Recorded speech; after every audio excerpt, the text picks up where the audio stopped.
Welcome to the Foul Play YouTube channel. Welcome to the Foul Play YouTube channel. Hi, everyone, and welcome to episode 17 of the Crime Theory Exchange. It's a beautiful day here in Florida, and we are going to discuss a case that,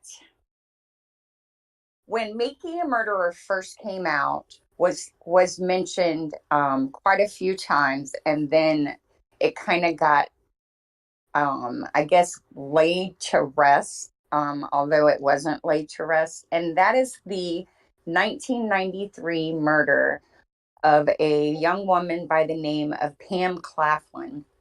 She disappeared from a bar in the city of Manitowoc, and her body was found, I believe it was 9 days later, just outside of the city limits in Manitowoc County, which opened up the investigation for the Manitowoc County Sheriff's Department to take over. I do want to warn people that this was a very brutal crime, and some of the things we discuss may cause some people some issues. It was a sexually motivated crime, and we just want you to be aware of that. First, let's say hey to my co-host Jax. How are you today? Doing good. Doing really good.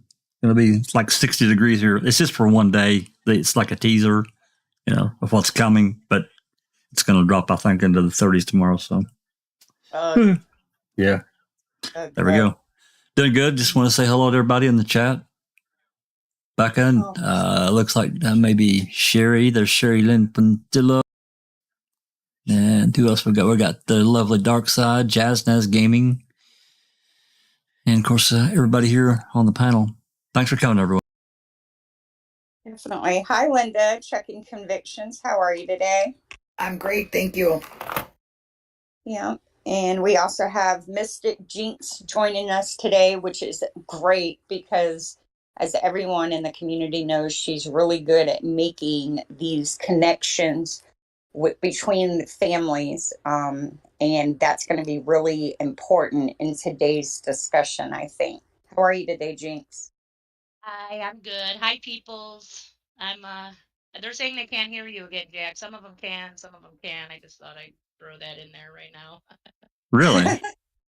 Yeah, what are you using today? Are you using OBS today? Which service are you using? I'm using OBS, and I can hear myself on YouTube. I'll have to check, but yeah. I've got it on my phone. I just heard myself. Well, then Jazznaz needs to turn it up. Yeah, you need to crank. He's messing with us. Yes, he's messing with that. And by the way, Sherry Lynn, now that that's all figured out, get your butt in here. I tried. Dark Side, we may need to time out Jazznaz for, just a couple minutes. Just kidding. I'm kidding. And we also have joining us Sapper Cop. How are you today, Sapper? Fantabulous, and I can handle the truth. Good to know. First, I just want to kind of give an update on the Melissa Lucio case. Today is March 30th. She's scheduled to die on April 27th. The latest media I can find on the case is an interesting article on the Oxygen channel. And it says that 83 Texas legislators have signed a letter in support of Melissa Lucio. We ask that you pay particular attention to the new scientific evidence that has emerged since the time of Miss Lucio's trial, showing that her daughter, Mariah, died after a tragic accident rather than an intentional capital murder. And that's a direct quote from the letter that all 83 legislators did sign. Last week, her defense team filed a clemency petition. Her son, John, there was a video that was going around. He was able to get a camera in front of DA Louis Saenz, who's the one who asked for a death date to be set in this case. And he, on the video, you can hear him saying that 6 of the jurors have come forward saying that they were lied to in the trial. And could he please, at least take another look at the case? And DA Saenz, of course, is just kind of non-committal and yada yada. So if you haven't already, I encourage you to go to the Innocence Project webpage and just take a look at the facts for yourself. And if you feel compelled, sign the petition. Let's see. What else? So the Pam Claflin case. I think the first thing we need to do is show how there's certain names that keep coming up in all of these investigations where the locals say there are issues. And in Pam's case, that name is Schindler. And I think Jinx can show us how, if Jax posts that or puts that page up. It's up. Okay, good. Jinx can show us how the Schindlers and the Zipperers are connected. And then we'll show how the Schindlers or the Zipperers are involved in all of these cases. So let's start with in the Claflin case, you're going to hear the names Robert Schindler or Bobby Schindler. You're also going to hear the name Terry Schindler. And then these 2 men are related to Otto Schindler, who has a son named Thomas. And Thomas is actually Jason Zipper, who had the appointment made for his Firebird in the Teresa Halbach case. It is his son. Jason Zipper is his son. They were not married, and he does not have that last name. Within that case, I don't know if you guys remember. Just as everyone may or may not know, and it's still happening even today, a lot of people associate Jason Zipper as being George Zipper's son. He wasn't. Right. It was his grandson. Bonnie is his mom. Bonnie is George's daughter. He had him when he was, I think, he just turned 18, I think, when he actually had Jason. So she was pregnant with him before he was 18 by Tom Schindler. If you guys remember, there was an aunt that kept coming out saying that they were gonna tell you how George Zipper was this crazy dude and had something to do with the murder of Teresa Halbach. Her name was Diana Schimmick at the time. That's Tom Schindler's sister. You will hear the name Deanna is one of the sisters, but she has her sister-in-law was also, I think, a witness in came forward, and there's a report on her in the case. So that would be her sister-in-law. That's Diana's twin sister, Deanna, who married the Hausschultz. Am I saying that right? I'm not quite sure. But when you find out Otto Schindler's married to Sandra, who they call Sandy, he's the one who found Ricky Hochstetler on the road that morning for the hit and run. If you guys know that case, a lot of us know that case, where the Hermans and stuff were all kind of talked about, maybe Kasorek hitting Ricky, lots of corruption they talk about in that case too. And then when we go back up to the Robert and the Terry and the Otto Schindlers, who are going to be mentioned sometimes in this case, there's a note that supposedly Pam Claflin had a baby when she was young after being assaulted by Terry Schindler, and that baby's name was Stacy, and she had been over 18 at the time of her mom's murder. I don't know if that I have the right Stacy, but Robert does have a daughter named Stacy, and I found out, what was it, yesterday, that Stacy Schindler is married to none other than Larry Levina from the MTSO, who is the one who wanted to charge Jax like $5,000 for an FOIA. Remember that, Jack? Absolutely. So you have these Schindlers actually married to cops. You'll also find out that Robert Schindler was close friends with another officer, which I'm sure Christina will explain a lot of that when we discuss this Claflin case. So I don't know. From there, I guess you want to take it from there. Well, also, Terry Schindler is the house that Andres Martinez, the Axeman, was hiding at when he was arrested. He worked for them. We also need to mention that. That's right. The Martinez is also, yeah. And that case occurred mere days after Teresa Halbach's disappearance, and Andres Martinez was on the Avery property on Halloween. So all the Schindlers all link into all of these odd cases in Wisconsin. Yes. The big old Peyton place.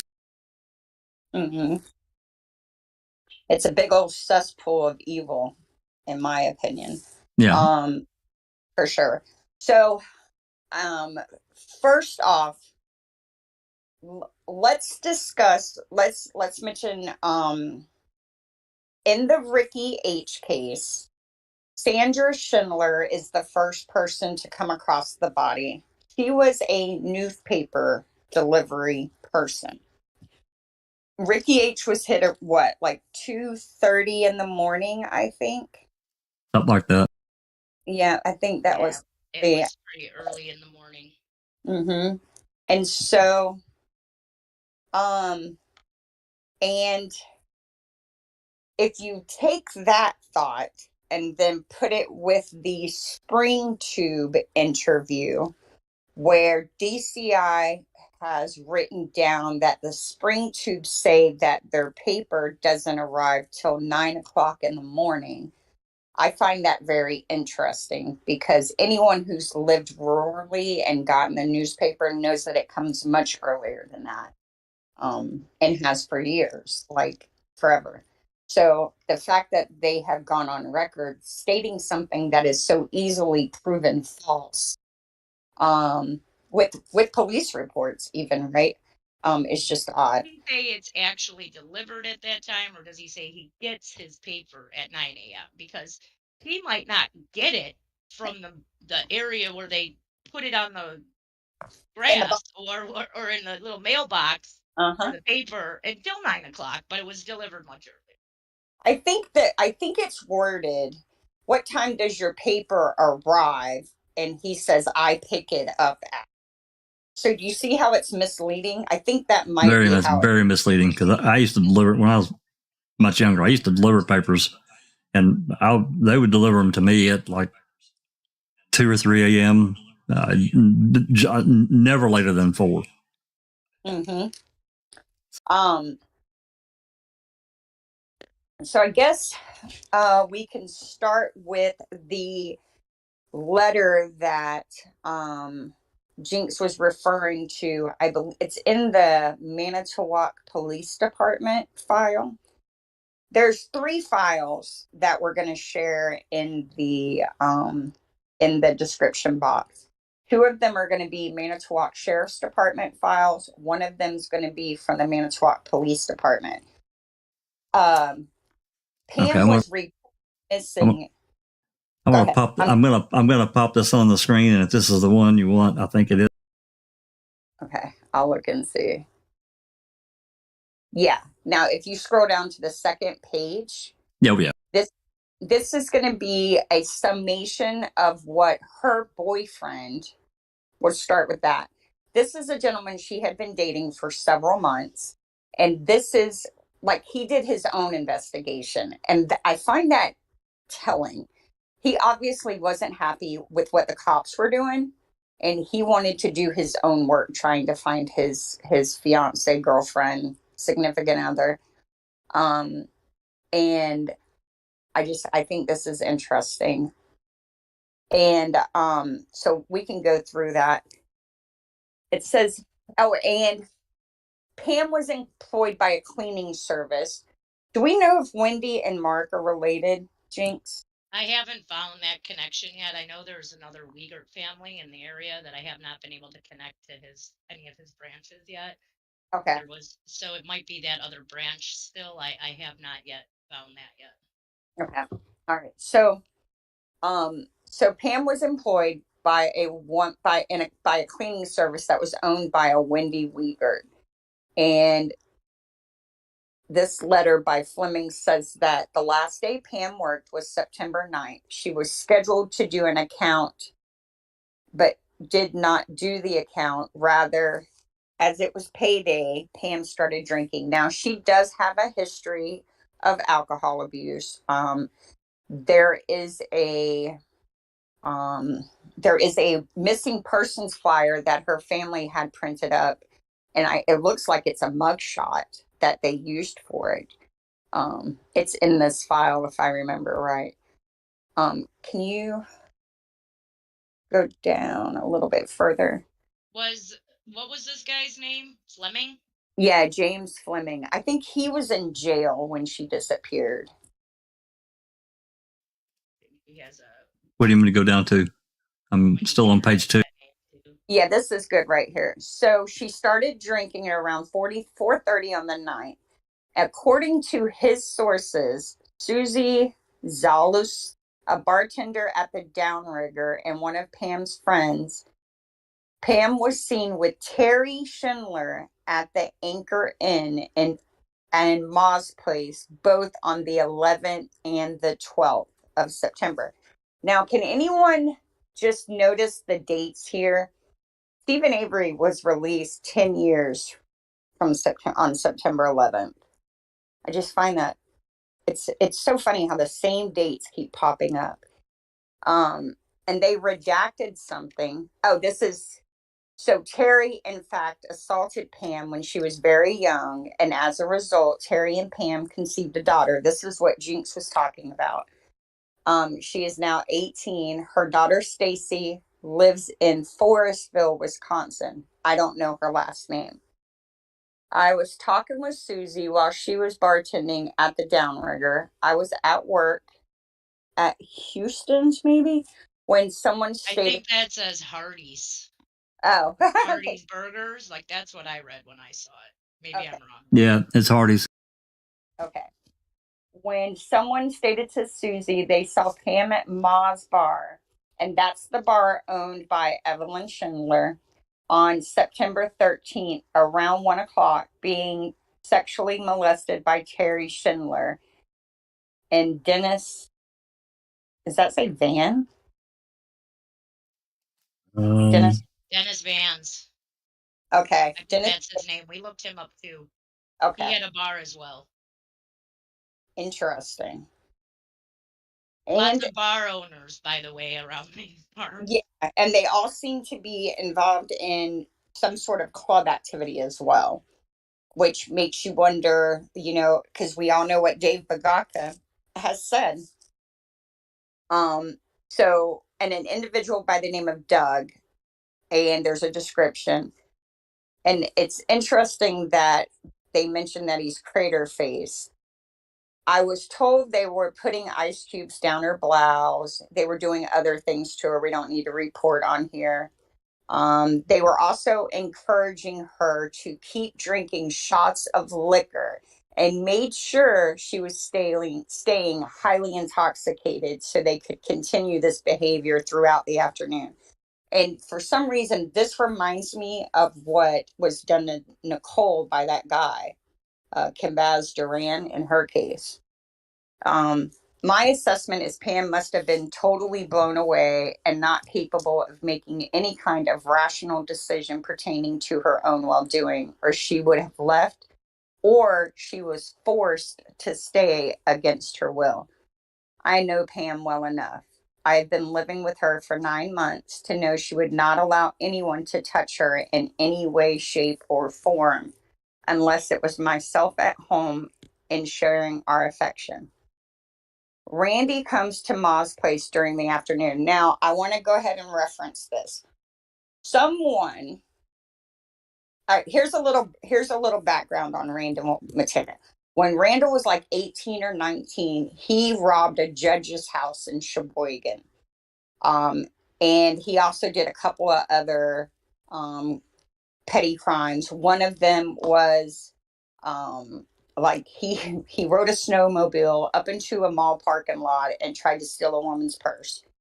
And that was, really made to be like this really huge event. And he ended up getting quite a bit of time in prison.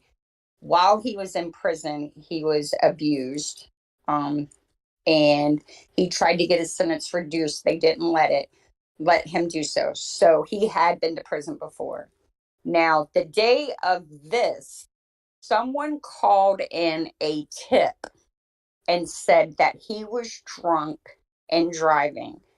And Jacobs and a couple of other officers end up arresting him for a DUI and letting him out. And when he got out, this is where he went. Because he, Wait, he was arrested earlier that day? Yeah, either the day, he was either arrested like the night before and released that morning, or earlier that day and released that afternoon. Yeah. That's how he got on the cops' radar, right? Because he didn't really hang out in that area because he was from Sheboygan. Now, they lived in that area, but he kind of hung out with different people. That's why everyone says they don't really know him, right? They describe him by his appearance more than saying she was with Randall Mataya. Because this was and saying it was the day before. Okay.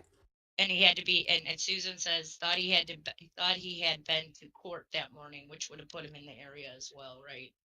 Yeah, because I think he was released that morning.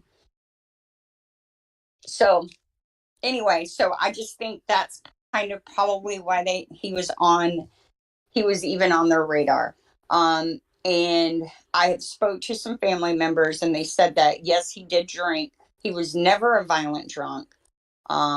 Even when him and his longtime girlfriend wife would drink together and get into disagreements, she was the aggressor, not him. And I think that's something we need to keep in mind. So I don't know how she knows this Randy. I don't know who he is or what he does or what his plan for taking Pam was. However, what could be the tie between Randy and Terry Schindler and Dennis Vance getting Pam totally wasted so he could come along and abduct her for whatever motive he may have?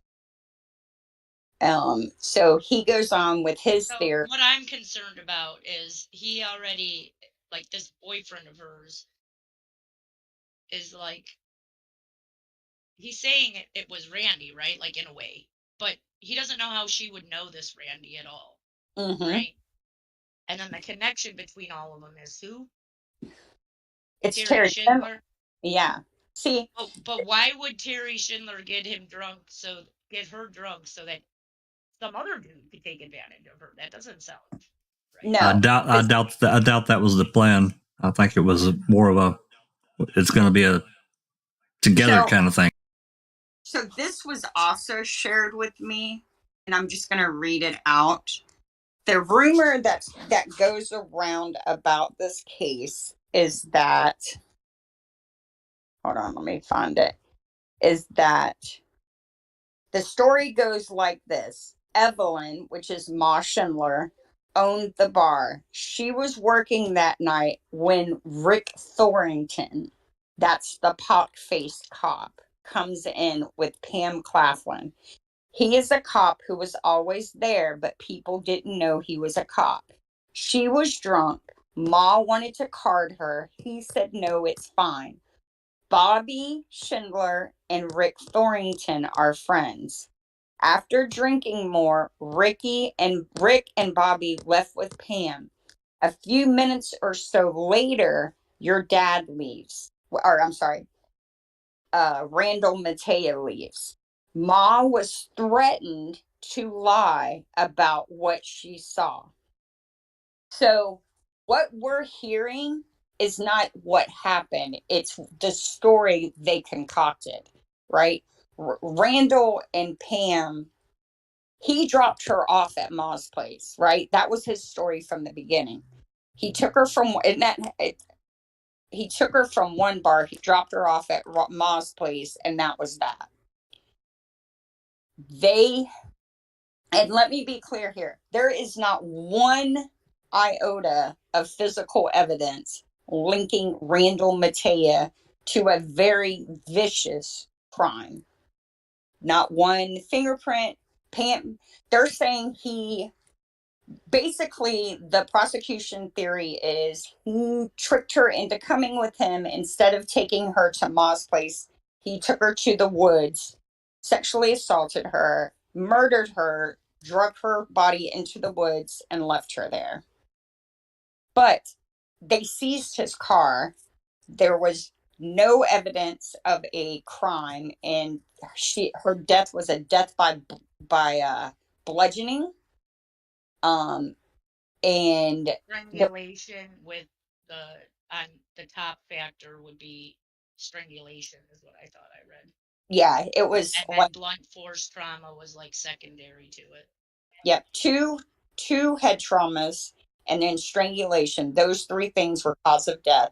You would think that his hands would it show some kind of injuries if that had actually happened. Strangulation is also a very personal, up close. Very. For somebody who doesn't know you to strangle you, I don't know if I can. I don't know if I buy that. If she didn't know him.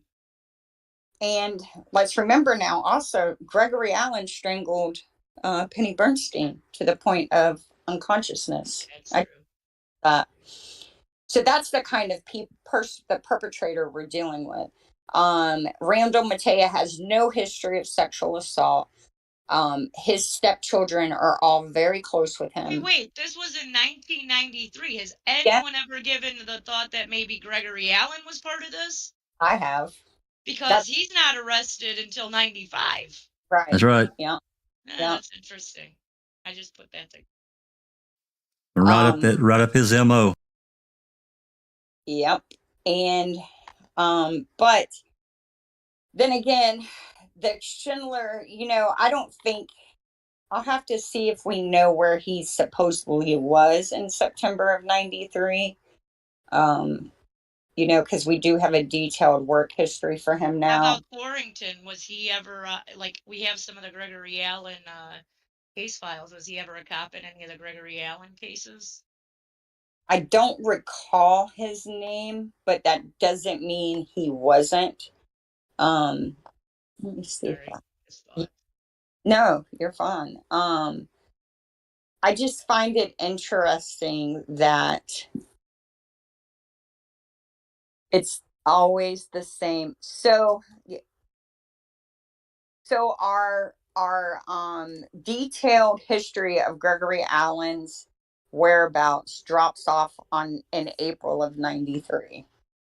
So that's interesting as well. How many has Gregory Allen ever been convicted of murder?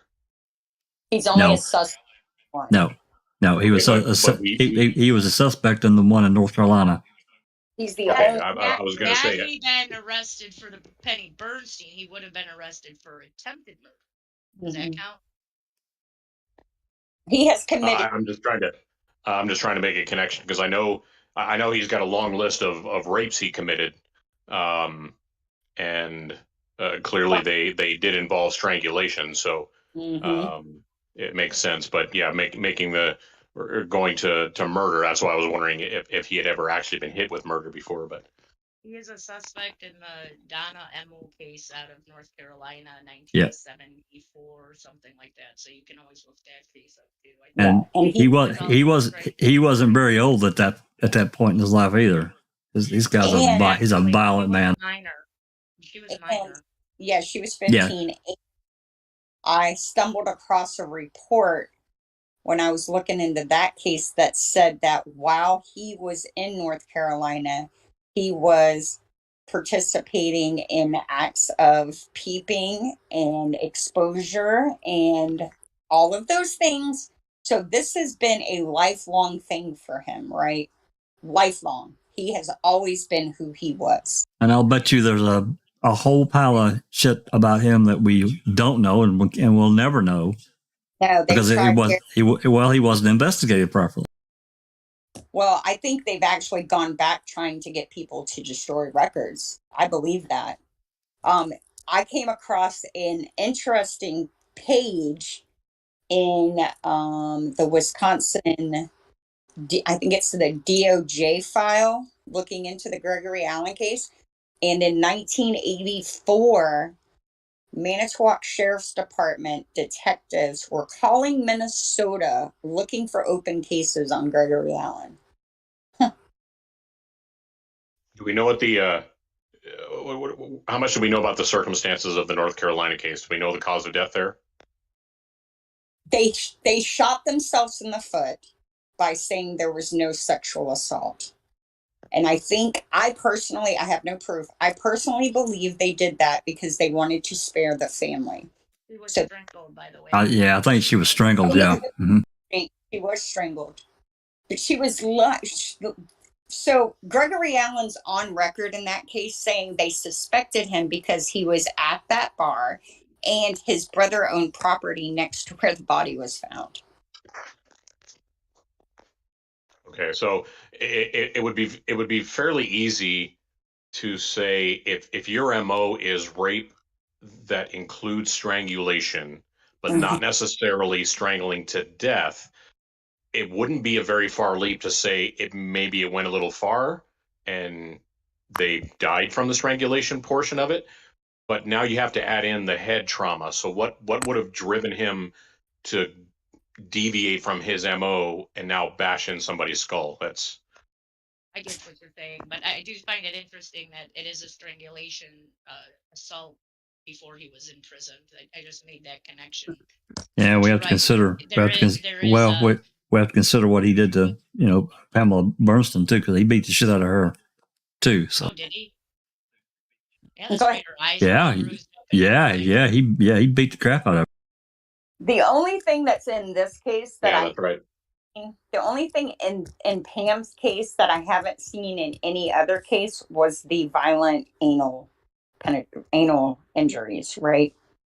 And we don't have any mention, but that doesn't mean he didn't do those things. We don't have any mention of him being focused on that. What happened to Pam Claflin was more of a rage thing, and there is the whole crime committed against her was a act of anger and rage to teach her a lesson, in my opinion. Because, and if and we know that we have this statement that Terry Schindler had sexually assaulted her as a juvenile, and she got pregnant and had a baby. And then there is a mention somewhere that she did something that offended Terry that evening. Did she spill a drink on him or something? Does that sound familiar? I was not able to read all of the records yet, so I'm not familiar with it. Maybe someone else in the Sherry may know. I'll try and look real quick and see if I can find it again. But I always thought, my thought after reading the file was she made him mad and he decided to punish her once and for all, because this is someone who has, since she was a child, thought that she was his to do what he wanted to, right? Because if you felt bad for taking advantage of an underage girl, you would not sit there and get her wasted and sexually molest her in front of others. But yet Terry Schindler didn't have a problem doing that. Terry Lynn says, rumor was she was going to tell about the prostituting. Mm-hmm. Yeah. Well, that's the next part of the letter here.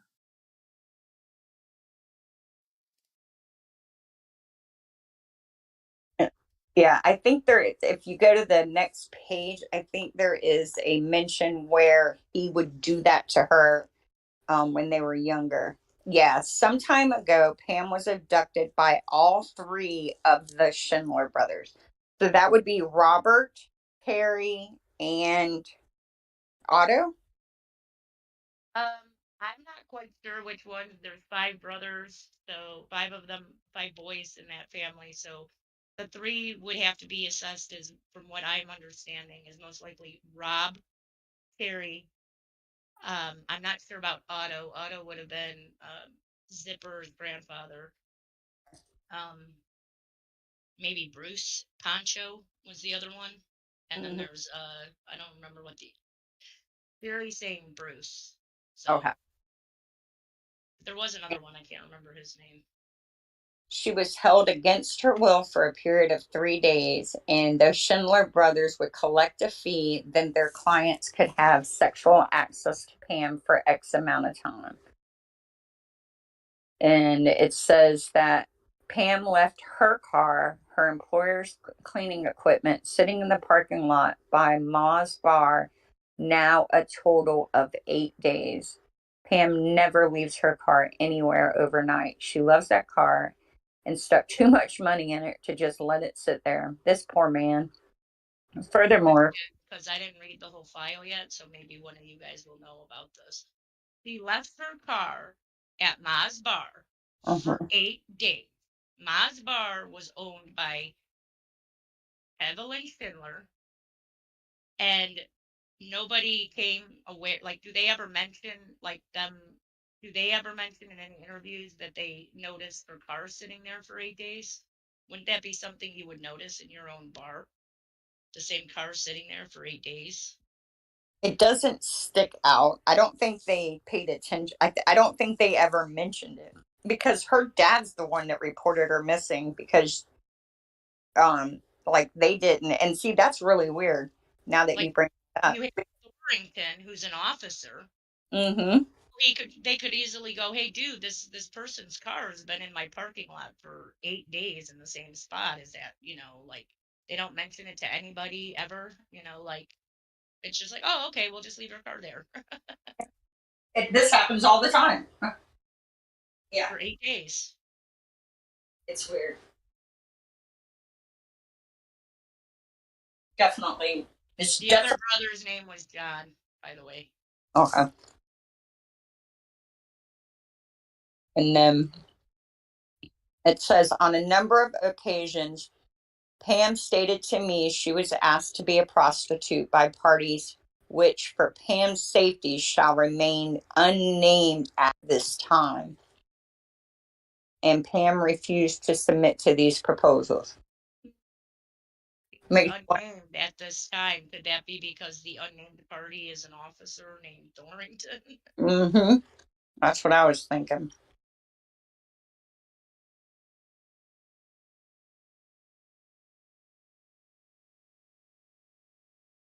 It's just, it's very, this whole case is just ridiculous. I think if you go down, there's a picture of her. On the next page, maybe. Yeah.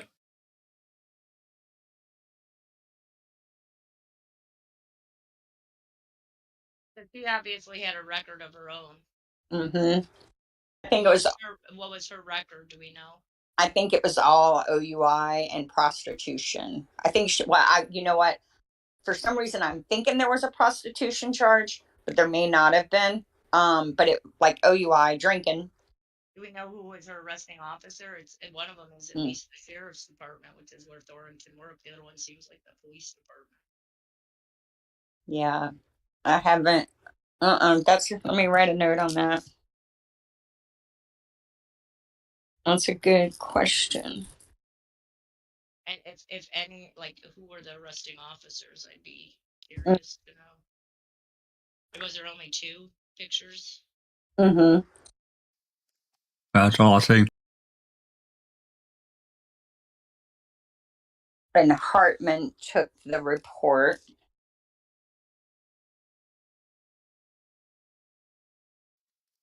Yeah, Pam was last seen at Miles Place on Monday, 9:13, around 4:30, 5:30. Pam had been staying with Doug Dushert and his wife at 1411 Hamilton. Doug stated Pam left early Monday morning and has not been back. Word from Terry Schindler at Moss Place is Pam may have left with a guy. I can't read it. Wanted named Randy. Oh, yeah, he's now pointing the finger at Mataya. Yeah, okay.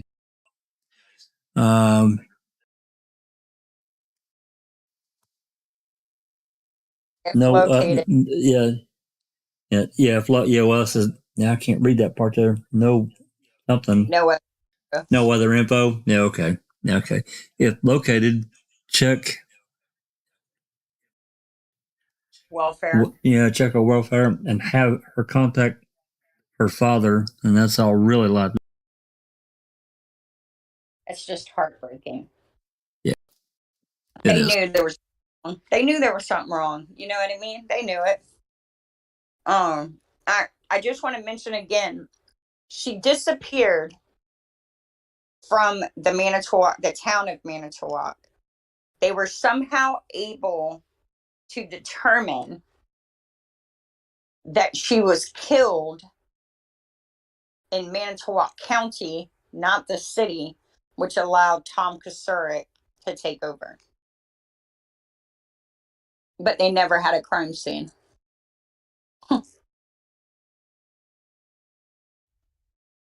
So, why would that be important? Why would it be important for Kasurik to have this instead of the city? Because Kasurik, for him. Yeah. Say again. Big Robert Bobby Schindler, who they talk about, is Ricky Thornton. Ricky Thornton worked for Sheriff Kasurik. He was a sheriff's department officer. And him and Kasurik have worked together for years. They also belong to a lot of the same clubs together. I think they go to the same church. You remember that paper in 1984 that they even show it, where they show Kenneth Peterson in the paper, and all of them are in the paper in the early 80s. Right next to Peterson is Thornton. He's one of the club, one of the boys. By 1984, he'd worked there 12 years. Mm-hmm. So by 1993, he's there almost 20 something. Yep. And Kasurik he started with the police department in 69, and he transferred to the sheriff's when 74. So like him and Thornton started the sheriff's department about the same time. So they were good friends. So how do you cover up for your buddy? You got to remember, Kasurik doesn't do anything for justice, right? I think we can all agree to that. And we already know that in 1985, he was using the criminal justice system to satisfy grudges and deal with personal problems. So if his buddy had a problem, he got drunk and he, was involved with a girl that got murdered, how do you make sure that doesn't come out? You take over the case. Not like anybody was going to hire a lawyer to make sure, everything was legit. Nobody's got any money. He was the sheriff. He had the authority to take the case. Exactly. So these are not nice people we're talking about at all. At all. And this is not a one-off for them either. By 1993, when Pam had disappeared, Stephen Avery had been sitting in prison wrongfully convicted for 8 years. Gregory Allen was out, on the loose. Yeah, molesting and sexually assaulting multiple women. And nobody cares. They don't care. They don't care about what they consider disposable women. So, or disposable humans at all. And unfortunately, Pam Claflin was labeled disposable. And so was Randall Mataya.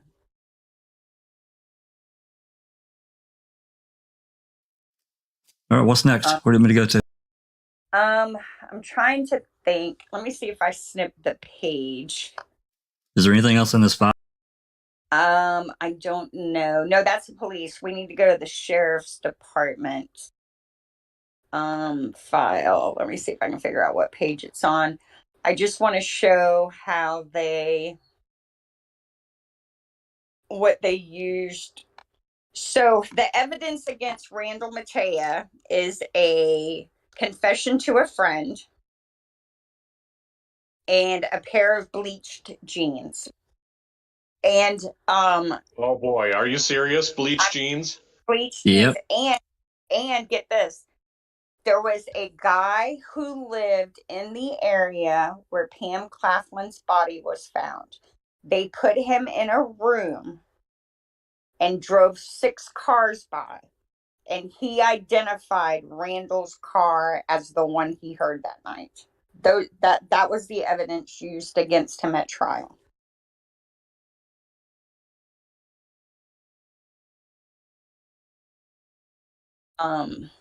Let's see.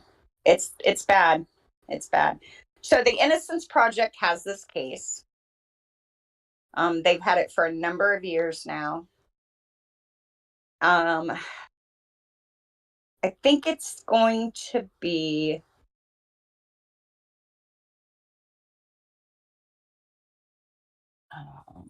my computer's being slow. Just pull up one of the files. One of the minutes. Is this one of them? I'm still going through the original file we were looking at. Okay. Hold Yeah. on.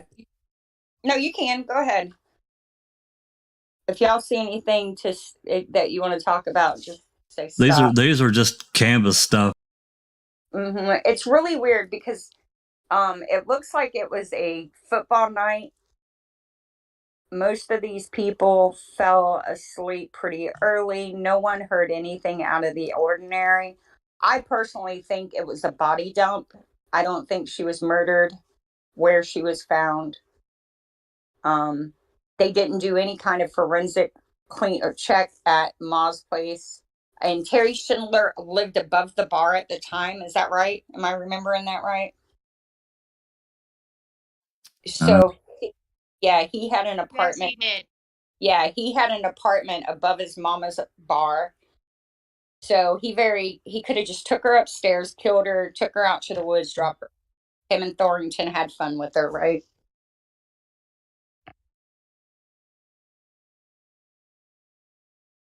Oh, go back. Was that David Yonda? There was a Mike and Mary. I can't read that last name. Schaus. I thought I saw a yeah. Yeah, go back up one more. Yep. Yonda and Susan. Yeah. David Yonda. They spelled it Y-O. Well, hold on. I guess that's an A. That's interesting. I don't know if there's any relation. In Manitowoc, there is. Even if there isn't, there is, right? Because you Right. can't have. So. What was Dvorak's Yanda's married name? I don't. It was Yanda. Who was her husband? I can't remember. For some reason, I'm thinking Jerry, but I don't know. Okay. No, that was who burned the cat with Steven, right? When that Jerry Yanda. Lots of other connections to make, I guess. Mm-hmm.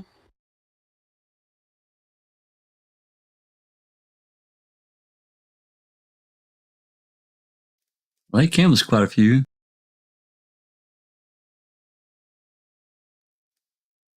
David, there's a Bennett.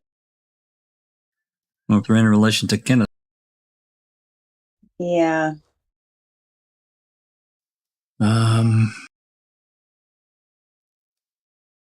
The Weston. No. Nobody heard anything. There's one guy they get to say that he heard a loud car. No one else noticed anything out of the ordinary.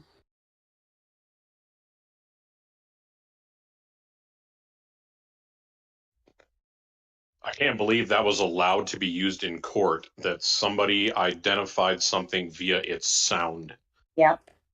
Mm-hmm. Yeah. That's amazing. That should, I mean, frickin' Kaczynski should have been able to get that thrown out. Mm-hmm. And speaking of that, he had a public defender. His name was George Lindbeck, which is a name I have not heard. And we're trying to get the trial transcripts. I have an estimate. It's pretty high. And we've got a couple of other files that are in queue to get paid for before this.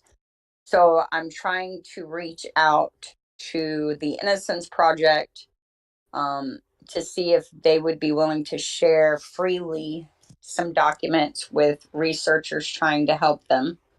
Unfortunately, yeah, they $1.25 a page for anything from the court. It's just ridiculous. Yeah, I think my estimate's like for $212, and that's not even everything. I was trying to be very frugal, and then Jinx had a great idea because she said, if I can make it to Raleigh, I could go to the courthouse and view them for free and just screenshot them. So they might even let you. They might even let you make your own transfer if you take a flash drive with you, thumb drive. Mm-hmm. Yeah, that's an idea too. What kind of car did Randy drive? Like an 89 Grand Am or something. Yeah, it was up top there. It was like, it was a Grand Am or a Grand Prix. I can't remember. Yeah. Let's see if I can find it real quick. Here's the Manitowoc County Sheriff's Department. And was it running glass pipes, or did it have some kind of distinctive attachments that would have set it apart from every other vehicle cruising down the road? Like cherry bombs or... No, I think they said that it had a unique exhaust sound or something. That's interesting. Yeah, I mean, you can tell it's just... And here's the other thing. He wasn't arrested for either over a year or right at a year. Like, it took them a year to even get what they got to sound good enough for the DA to go with it. All right. I'm looking. Which are you on, part 1 or part 2? I'm on page 62 of the original file we were looking at. Good. Do we have a document that details the specs on that car? No. Nope. We have the 3 police reports, and they didn't do. That's why I think the trial transcript, we really need them in this case, because we need to see how they tried to make this an original, how they were able to convince a jury that Randall's car and no other car could sound like that. Because the exhibits, right. You asked for certain exhibits. I've got a request in to get it the exhibit list, so then I can figure out what exhibits need to find the compilation of record that will tell you everything. Got that. Yep, that's in there too. Okay. All right. These are the following vehicles met at the south parking lot of MTSO. You can't make this up. A 1984 Cadillac Eldorado, driver, Deputy Dennis Jacobs. A 1989 Olds Cutlass Supreme, driver R. Tisler. A 1978, this is Mataya's car, a 1978 Pontiac Grand Am, driver Jean Couchet. A 1982 Old Regency, driver Goke. An 81 Ford Thunderbird, driver Jabave. and a 79 Trans Am driver, Shemek. So they all met at the garage or the parking lot, and then they took these cars and drove them. And that's on the last page of the Manitowoc Sheriff's Department, Part 1. They drove them out to this witness, Robert Cole's residence. Detective Mark Vart and Robert then went into the Cole living room so that Robert could not see or hear the 6 vehicles arrive in the area of the crime scene. After all 6 vehicles had arrived as prearranged, they were parked near the crime scene area and asked to drive by separately via radio. Each of the 6 vehicles were driven past the Cole residence one at a time, with Robert Cole standing at his kitchen window facing east as he was the evening of September 13th, 1993. There were 3 runs conducted past the Cole residence. The first ones included, he stated 3, 1, and 2 sounded similar to the vehicle he heard that evening. He eliminated 4, 5, and 6. In the second run, the vehicles were run in the following order. In the second run, Robert eliminated vehicle 2 and picked 3 and 1. The third run, with the 2 remaining vehicles went by. At that time, Cole stated it was so close with regard to the sound of these 2 vehicles that he flipped a coin in his mind and picked vehicle 1. Oh, good Lord. Yeah. It's going to be car 1. Mm-hmm. All of it was flipping coins. The moment he was only able to say 3 sounded like it should have been over. Yeah. In my opinion. Yep. So that pretty much tells us that Randall Mataya's car sounded no different than anybody else's, right? It didn't have anything on it that made it distinctive, like glass packs or cherry bombs. So that was one piece of physical evidence used against him. They also threatened his wife and his stepson with arrest, and then offered them $1,000 if they, testified that Randall acted differently afterwards. Randall stated that he got drunk that night and he doesn't remember anything. But he said, "I'm not a violent man. I know I didn't harm her." So I think that both Pam and Randall were the perfect victims, right? Randall because he was shit-faced and couldn't remember what he did, and Pam because of demons, thanks to things like what Terry Schindler did to her as a child. She had an alcohol problem, and when she drank, she was able to be fed more. I'm sorry? Right there? Sorry. I see Jack scrolling on my screen and I saw Judy Mataya called MTSO jail and spoke with CO Tammy Herman. Judy told CO Herman that she hasn't seen Randy in about a week. And she indicated that she talked to Detective Mark. Tammy Herman and Rob Herman's ex-wife, whose fiance, Ken Hucken, what was his name? Was shot and killed while on duty. Really? I don't know about that case. Say that again. So you didn't know that? No. So Robert Herman's ex-wife was dating another officer that was shot and killed on duty. Did they solve that crime? Yeah, supposedly a kid did it. But I don't think he was wearing his vest that night. Oh, is he the guy that was moving the brush? So I don't remember anything. He was like not sure actually. I'd have to reread him. It's been a while. Yeah, I just I'm noticed the name. I might be confusing a case. There's one case where an officer got a call about some debris on an off ramp. He went out to remove the debris. From the Crystal Rogers case. The what case? I'm sorry. Crystal Rogers from Kentucky that's missing.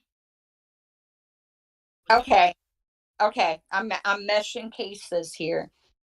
Yeah, that crime's unsolved, right? That murder of that cop is unsolved. So is the girl missing. Her father had been killed like a year after she was And while on she hunting. dated a dirty cop, wasn't she? And she was married to this. I can't remember his last name. Hawk. Yeah, His brother was an officer as well. yeah, that's an interesting case too. That is also an interesting case because um there's a lot of dirty business going on in Kentucky too. So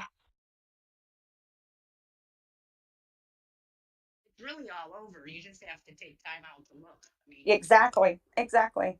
Yeah, I posted that video today about that kid that just got released in Detroit and got paid 7 million, who's missing, who can only see out of one eye now.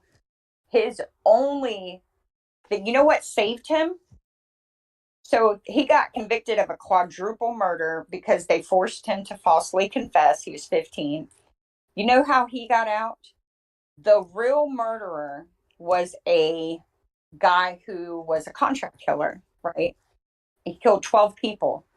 When he got picked up on another murder, he said, "Hey, there's a kid who's in prison for quadruple I did, and I want to make sure he gets out."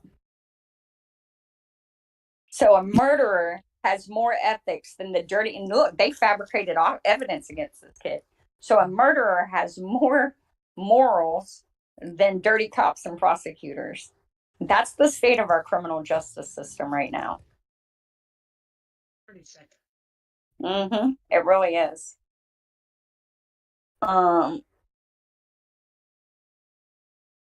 So Donald Hurdle, let's find the page that has the interesting.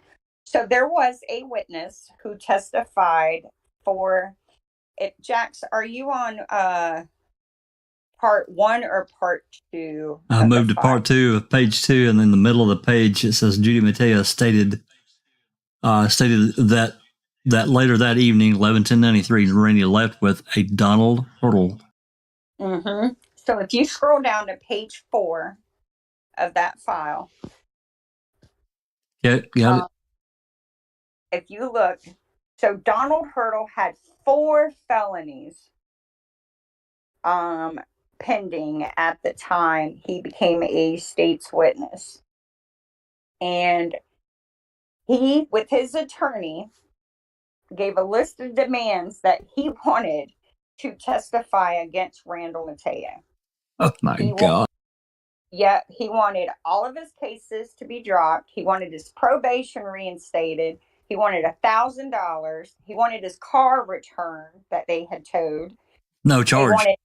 At no charge. He wanted to keep his same probation officer, and he wanted to get out of jail he left that blank, and he wanted them to help find him a house and a job. I don't know. I know for a fact they dropped off 4 felonies and gave him $1,000, and he got out of jail. So that's illegal. How does that happen? Like, how is that okay? And how it's not. Still in prison then? That's illegal. Wisconsin. Did they give that Gerondal guy some dropped cases too? Because it sounds like this guy's talking to his cellmate and telling his cellmate what Mataya told him. So in return, not only is Don Hurdle giving this information to the police about Mataya, this other guy who is his cellmate will also give them the same information that he overheard by Hurdle overhearing by Mataya, and he would also be out of prison and not having to do charges. And you better get down. So the rumor is that prior to Hurdle's arrest that put him in jail with the snitch who snitched on Hurdle, Manitowoc Sheriff's Department sheriff's officers were harassing him, trying to get him to say that Mataya had confessed to him, and he wouldn't do it. So I think it's likely, because if you read the story he tells, it doesn't align with the autopsy. Let's see. So here we go. Similarities in there, but the question at that point is, I can't get 1993 papers from Manitowoc Herald Times or whatever it is, because they're not on the website at this time. So I'm not getting these. But like, what was known into the public about her murder via newspapers before he gives his hearsay Mataya confession? Like, did he know anything about that case before he actually starts talking to the police? Do we know? I like that it says that it was a brutal murder and she died of severe head injuries, but it doesn't mention the violent anal assault. It doesn't mention the strangulation. It also doesn't mention, I believe her socks were left on her feet. And I find that very telling. What do you think it says? What is it telling by leaving her socks on her feet? Like, what Well, do you think that tells? I'm trying to remember what I've read about the socks. There's something about the socks that bugged me. I think they're clean. Like, no, that would be weird if they were clean. That would be strange. Yep. Making it seem like she was placed where she was after. Mm-hmm. Yeah, like she was dumped there, right? She didn't walk there. And there's also something else I want to make sure we get out, and that is where this body was found, because it was in the area it was at was an area that was maintained by the Manitowoc County Highway Department, which the Highway Department is a part of the Sheriff's Department,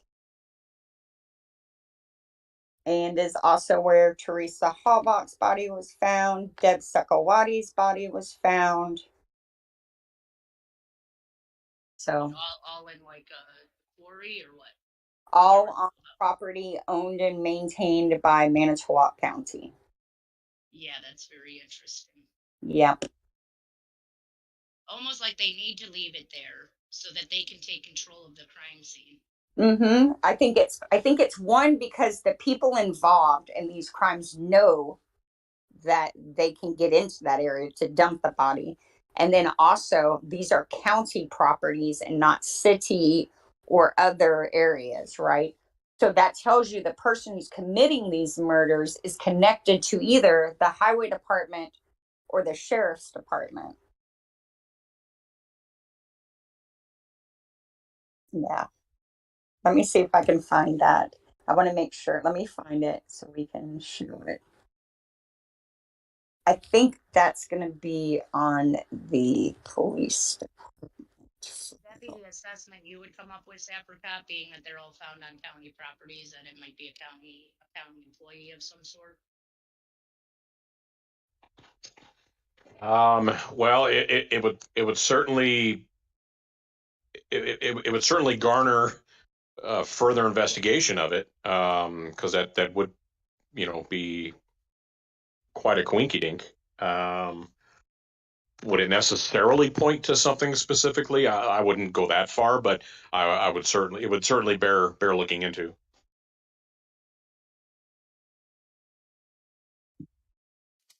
There's part of the statement that this Donald Hurdle made. Donald Hurdle did tell Detective Mark Bart that Randy Mataya was able to con Pam Claflin into leaving Moss Place with him on 9/13/93. Mataya then took Claflin to the area of the crime scene where they were going to have sex. Hurdle stated that Mataya told him Pam was in an agreement to this encounter, but upon arriving at the scene, Pam got cold feet and told Mataya that she would report him as raping her. This got Mataya very angry. According to Hurdle, Randy Mataya told him the situation got out of hand and he began striking Pam Claflin with his fist about the head area. Hurdle then said Mataya told him Pam fell to the ground and hit her head on a rock nearby. Mataya said he then dragged Pam's body about 30 to 50 feet from the location to a brushy area where he dumped the body, covering portions of it with leaves and grass to hide it.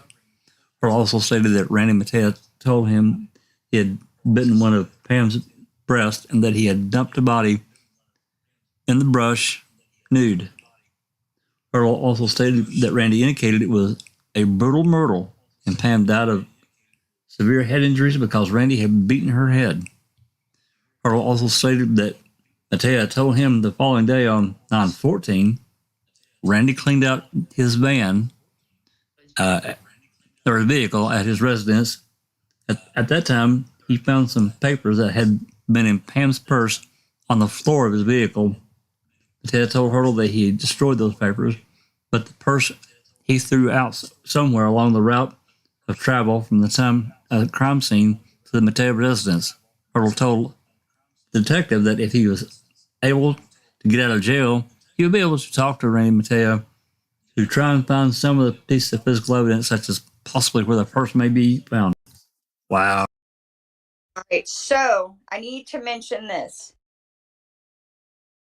A dirty, ruthless, this is another social media post made by a family member. My stepfather, Randall Mataya, was convicted by Manitowoc County roughly 17 years ago in the death of a woman. This woman was brutally beaten, raped, bitten, and tortured.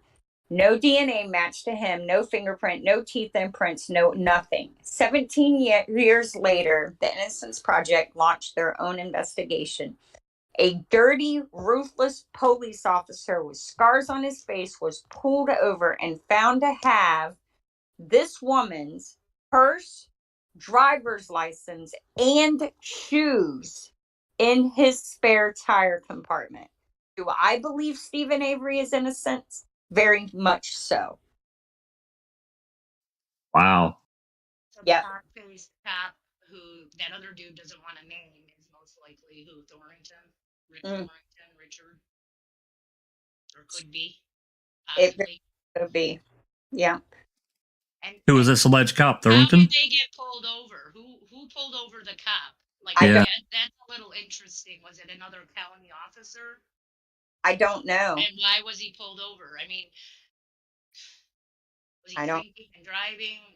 Like, was it the night of? Was it 2 days later? Was it a week later? Was it 2 months later? No. It was years later. Well, let me rephrase that. So he's still driving around with this person's stuff in his spare tire placement for years. Safekeeping. That's a little crazy. Safekeeping, right? I would have gotten rid of that shit if I was a culprit, man. That stuff's gone. Well, murderers do keep keepsakes. That's true. That's true. They do. Well, serial killers keep keepsakes. Somebody just committing an off murder wouldn't necessarily do that. Inexplicable Susan says her shoes were found at the crime scene. Were they? Was anything else found at the crime scene? Any other clothing? Other than maybe her socks? Found her body. They found a pair of her jeans with blood on them, if I remember correctly. And I misspoke. So the property was owned by the Wisconsin Public Service Corp, which crosses the Manitowoc River near the old dam. They used right. So it's government property, but not highway department property. So they used Robert Brunell, and I believe that name is mentioned in the Stephen Avery case when they're calling the highway department people to help them with roadblocks and stuff. This guy was used he had to bring in, she was dumped so far back in there, they had to bring power brush cutters and chainsaws to clear out the area. This was not where the crime occurred. This was a dump, right? There, I mean, how do you do those things in an area? It was like swampy. When her body was found, I want to get the quote right. And there was no physical evidence found in his car, so none. So, and Deb Catch and Jensen are the coroners who did the autopsy. No rape kit was taken. No biological evidence collected. And then, oh, you know what else I want to mention? And in 2012, when they heard the Innocence Project was looking at this case, Andrew Colburn went and, quote, inventoried all the evidence. So Colburn makes an appearance in this as well. Somebody tell him to do it. You can bet on that. Of course.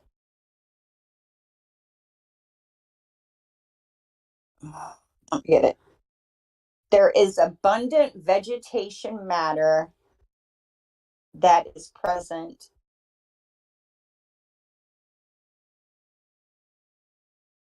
Let's see. But I can't believe they didn't take any kind of kit. And you have to wonder about that because they did it for Penny, right? They had fingernail scrapings. They had, I'm not sure. I'm not sure what the procedure was in '93. Well, and if they're doing it in 85, why aren't they doing it in 93? It was clearly a sexually motivated homicide. Clearly. So why wouldn't you? You would think. There's no explanation for not doing so. None. And she was sent to Milwaukee. So they can't even claim, country ignorance. Well, I seen Shay's name mentioned. Okay, I misspoke. The socks are soiled, is how they wrote it. There's vegetation matter present within the rolled portion of the socks. They bagged her hands. That's That's really strange. Was that to get fingernail scrapings? Is there any fingernail scrapings in this case? I mean, you talk about the Innocence Project taking up this case, and usually they only take up cases that have some sort of DNA. Are they looking for DNA on the jeans that were found, or fingernails, or the bite marks? It was big. There might have been saliva there, or what? So from what I understand, I want to get this right. All right. Oh, Sherry says she had unidentified hair in her hand as evidence, not consistent with Mataya's hair. But yet, when the Innocence Project went to examine the evidence, there was no evidence to examine, is what I've heard. So that's missing. And Colburn's the last person mentioned. If you go to the MTSO Part 2 file, if you go to the page, the last 2 pages, I need to get these photos. There's a CD. So actually go to page, I'm sorry. Here's a list. Go to page 25. I'm on 25. Yep, here's the evidence list. So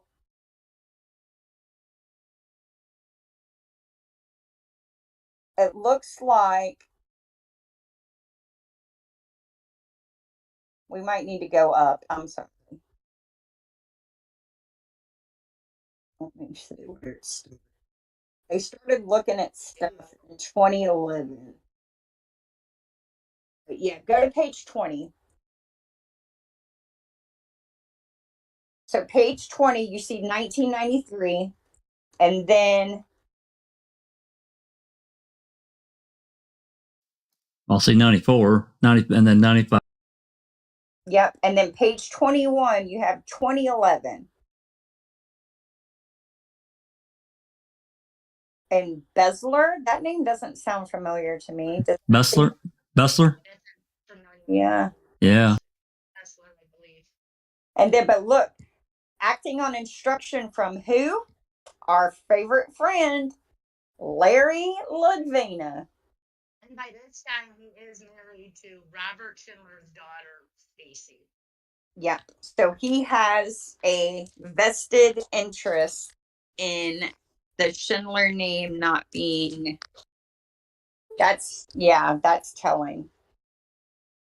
So the boxes were opened and evidence was shown to Jamie. Evidence that was sealed was not opened, nor was it handled in an attempt to preserve the integrity. The meeting was audio and video recorded. I want that. Because you can tell what they said, right? You can actually probably get the evidence paper from Manitowoc County Sheriff's Department. Yeah. Yeah. The courthouse, because the courthouse has way expensive pieces of papers, like $1.25 for a copy of one page. So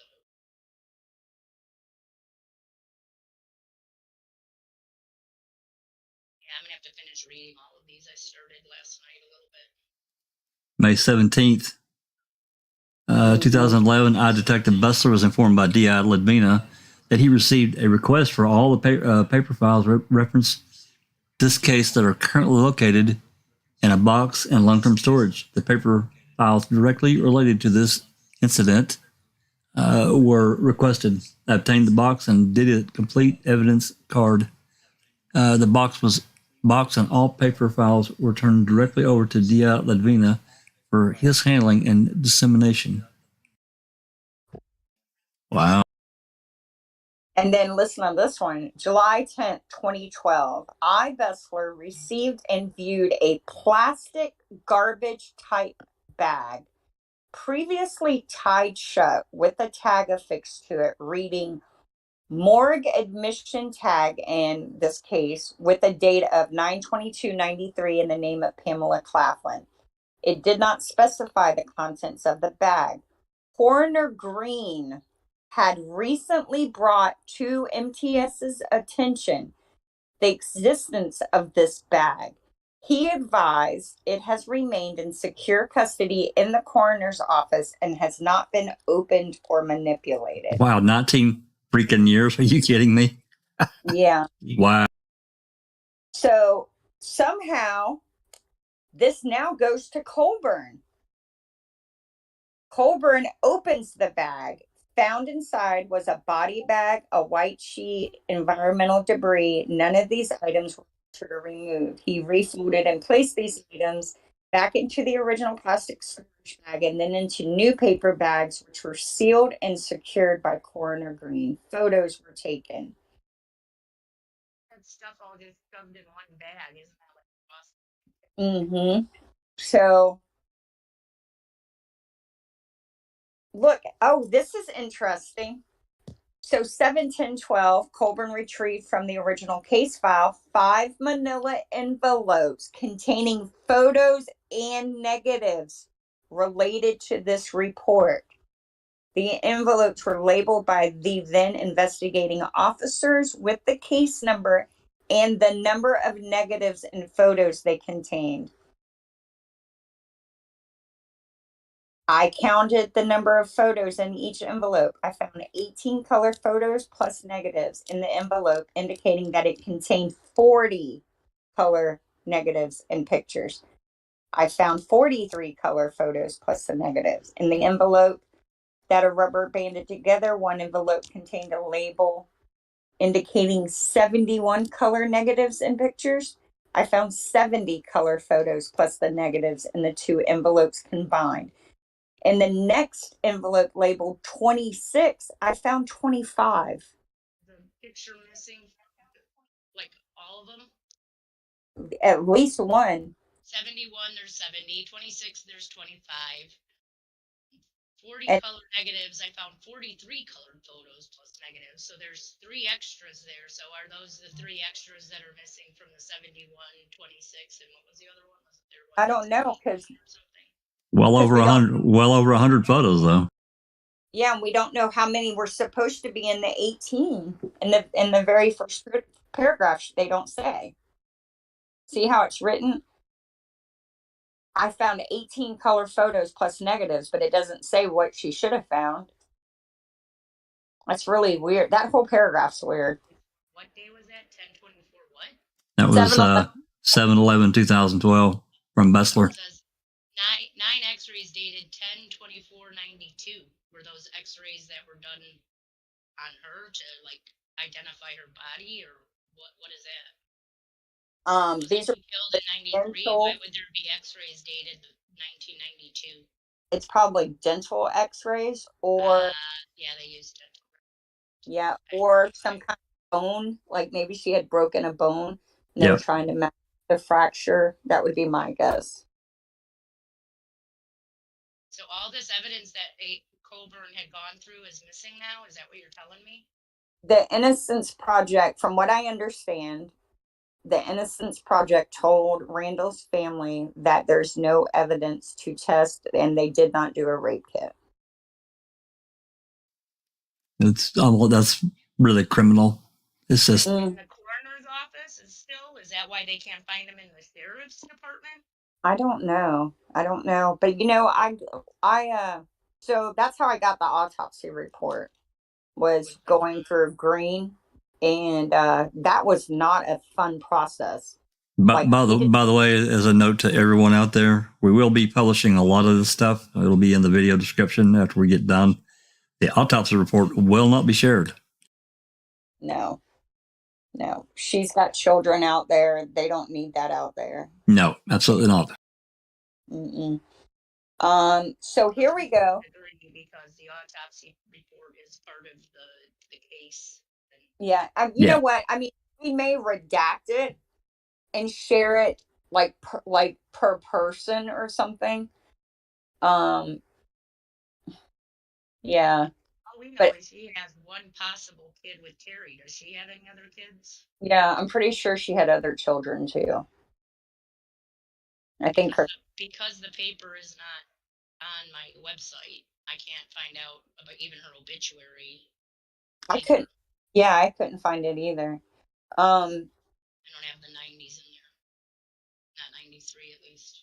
So here, this is interesting. File labeled evidence transmittal containing 7 crime lab receipts, 1 receipt of evidence from Life Codes Court showing they received evidence from the crime lab, 2 copies of evidence transmittal forms, 4 receipts of evidence from the ME's office in Milwaukee, 1 handwritten note, 1 evidence disposition letter from the ME's office. They did an entomology report. They would do an entomology report, but not a rape kit. Yeah, that's not adding up at all. There's 9 Polaroids taken by the coroner, 25 photos from the state crime lab, 2 booking photos, 1 x-ray order card, and a handwritten press release from the coroner. Been in charge of doing the rape kit, would it have been the coroner during the examination of her autopsy? Yes. Well, or I mean, is that how that would work? She's dead. I mean, you send her to the same nurse because she's not alive. Yeah, I see. I don't know if I don't know if they took her to Manitowoc and then Milwaukee, or if they took her from the scene straight to Milwaukee. Yeah, I need to find that out and find out why the hell they didn't do it. Mm-hmm. Or maybe one place did, and they didn't. Mm-hmm. Didn't share. Didn't share. They did, and it didn't get put into evidence. Like some of those other shit, then just seems to go poof. Yeah. So this is interesting too. Yeah. File labeled odontology containing 1 invoice from the medical examiner, 1 invoice from Dr. L.T. Johnson, 2 confidential reports of lab findings dated 2/3/94, 2 supplemental odontology reports dated 10/24/93, one evidence disposition letter dated 4/14/94. I wonder if they tried to get somebody to say it was Randall's bite mark and they said no, it wasn't. Because I don't remember. Very possible. Yeah. Which we all know bite mark analysis is junk science anyway. Ask something else too. Like I read part of these. I skimmed some of this stuff, so I'm probably backtracking on another page, but there's a part in one of these reports where Randall tells, I guess, his wife, Dee, that the bite mark didn't match it. And she tells the detective, and the detective has said, there's no way to tell that that's Sue, right? So my question is, when they talked to Randall, what all did they tell Randall that maybe Randall was able to repeat that he knew about the murder to that Hertel guy? That was not a confession, but what he heard the police tell him during his investigation. That they revealed that they should. If they revealed that they shouldn't have, yeah, that's possible. Because they know they were looking. He already knows that they took an impression of his teeth or whatever, because he's already telling his wife that they don't match. Mm-hmm. So he already knew there was a bite mark involved in this case. So what else did he know about the case that he could have repeated to Hertel as his, in quotation marks, his confession? Right. And then I'm just thinking this is what happened. More than likely what happened was either they had a Wiegert Fassbender team that went in to see Hertel and said, this is what we need you to say, Randall said to you. And in exchange, we'll drop your $4. Like down to jail and get you a house. I mean, that's like absurdity. If that's not buying testimony, I don't know what is. Yeah, it's completely illegal. They're not allowed to do that. They're not supposed to do that at all, ever. So they vacuumed his car. They vacuumed his car. They have her clothes. They have her underwear. If this isn't the crime scene, did they bring her clothes with and throw them, scatter them around? I mean, hey, here's an interesting little part here. Box 3 contains 18 white envelopes containing small dictation tapes, all marked with the persons interviewed. One regular size cassette numbered 1 through 6, marked as interviews. One VHS tape of the crime scene. One paper bag marked items. Yeah, that's interesting. Hey, here's one, the sexual assault evidence collection kit. But there it is. Right there. Yep. 8. F. Claflin, the sexual assault evidence collection. Well, debris from body. Yeah, they took a sexual assault kit, so where the fuck is it? Yeah. Hold on, Page 24, last paragraph. Yeah, let me screenshot this. So either it didn't. So yes, there was a kit. So obviously when they tested the kit, it didn't provide any evidence then. Or when they went to get the kit, there wasn't a kit to get. And you got to remember, this is all coming from someone else, right? This isn't from the Innocence Project. This is what I've heard. But the Innocence Project said there was no evidence to test. It's interesting. Because that kit should have had evidence left over for retesting. Mm-hmm. At least what? A through F is what? 7 letters? So 7 items from the sexual assault evidence collection kit? Yeah.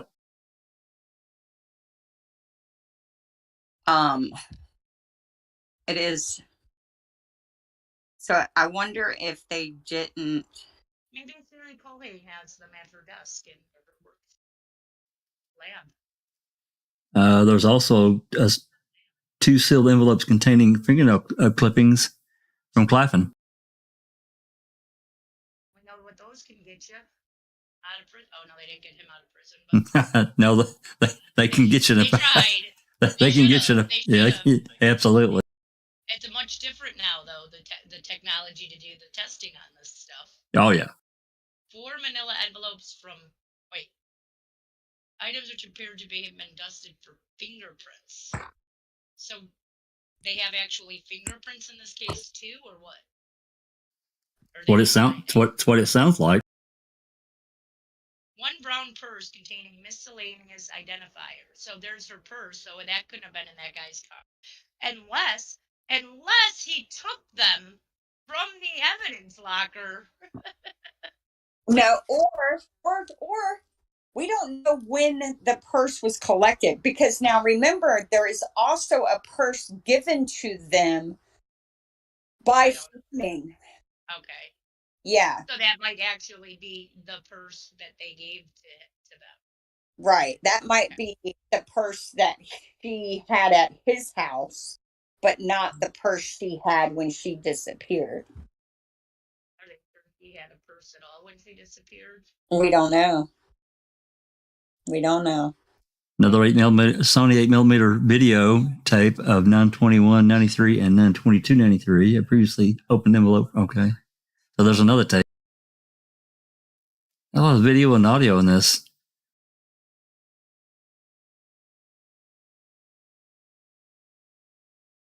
Yeah, they got the photos on CDs. Well, it should be no more than $10 a CD. So let's get together and talk about it. All right.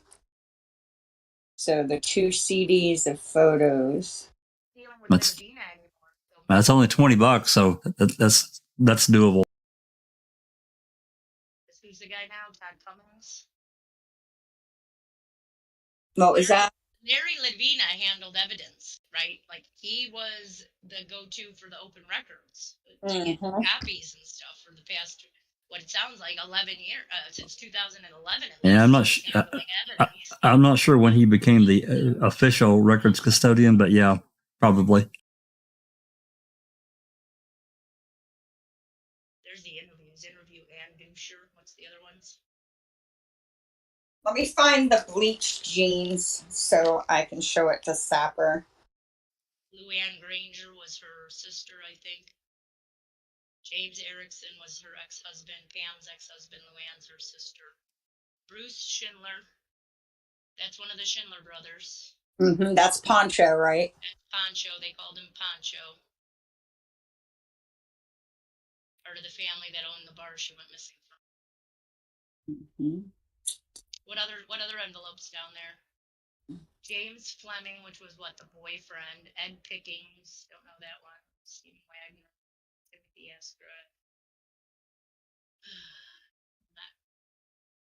More James Fleming. And you know what's odd is Thornton's name is nowhere. There's a Donald Hurdle tape. We can hear what he actually said. Thornton's name is nowhere in this case. Other than in the other, he's in somewhere, right? Like somewhere they said Ricky Thornton came in, and they didn't know. That was from that other guy's investigation. So the very last page says, it should be noted that the crime lab would not share the results of the testing with this lieutenant. They stated the results of the retesting could only be shared with the Wisconsin Innocence Project, as the Wisconsin Innocence Project is the one who obtained the court order. I contacted ADA Jill Vendetti and informed her that testing had been completed and that I had been unable to obtain the results. ADA Vendetti stated she would directly speak with DA LaBray and the Wisconsin Innocence Project. No further action was taken. Interesting.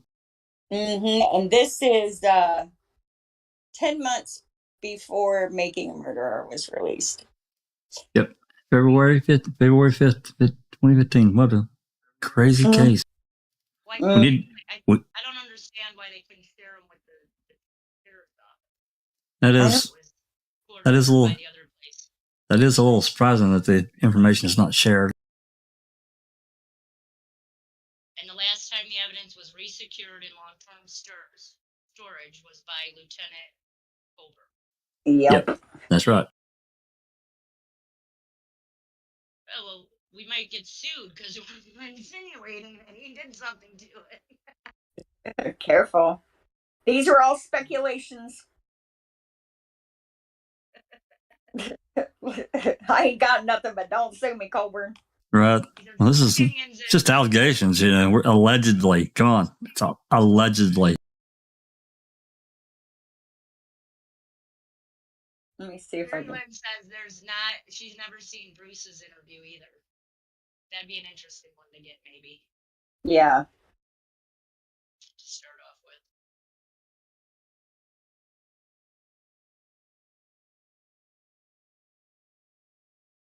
That was just the social media post that I was quoting. Yeah. Now, there's also publicly available. There are his appeals. There was one, I think, in 99 and another one in 04. Of course, both were denied. The evidence in this case is just ridiculous. Ridiculous. Do you believe that he's innocent?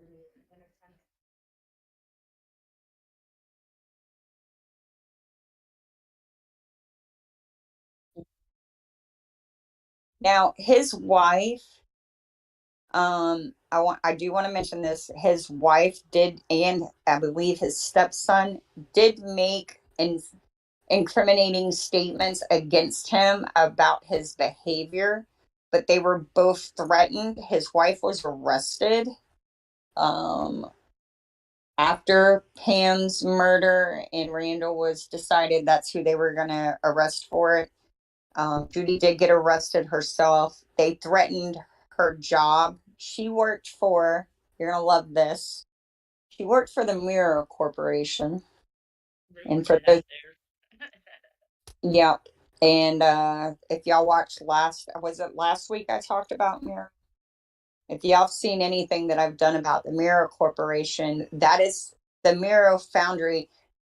So here's a funny story. I'm trying to find a pressure cooker to can food. And almost every pressure cooker that I find was made by Miro. And I'm in Florida. They were huge. They're still huge. They've just changed names. They now make aluminum boats. But many people in Stephen's jury worked for or were still employed by Miro or one of their subsidiaries.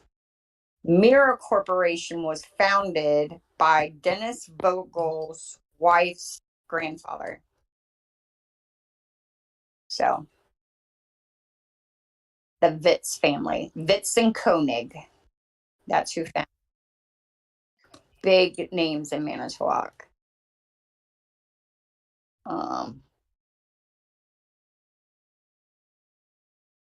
I'm looking for the bleach jeans. But yep, so it's definitely an interesting case. We're going to try and get some more information, some more documents. No, well, I mean, we can try and get a copy of it. I'm sure they seized them like they seized Brendan's. I'm trying to see. Oh, look, here's a newspaper driver. Well, they all work for the papers. Even Sandy Schindler worked for the paper at some point. Yeah. Right? Like she's the newspaper person that found Ricky Hecksteller on the road. She was starting her ship as a newspaper delivery person. So Connie Zabler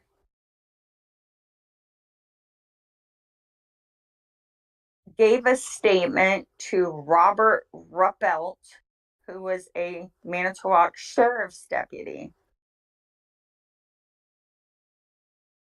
And it says, on 11/2/93, while on special assignment for the Manitowoc Sheriff's Department, Connie Zabler picked me up from MTSO approximately 30 minutes late. Special assignment? This is, look here. It's the Manitowoc Sheriff's Department file, part 1, page 23 at the bottom. What the heck?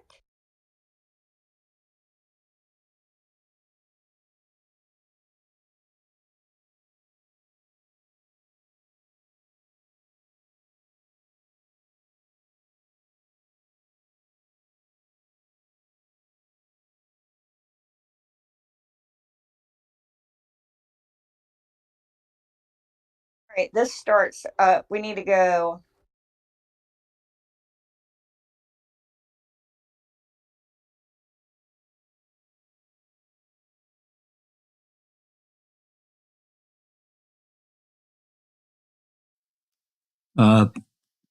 Okay.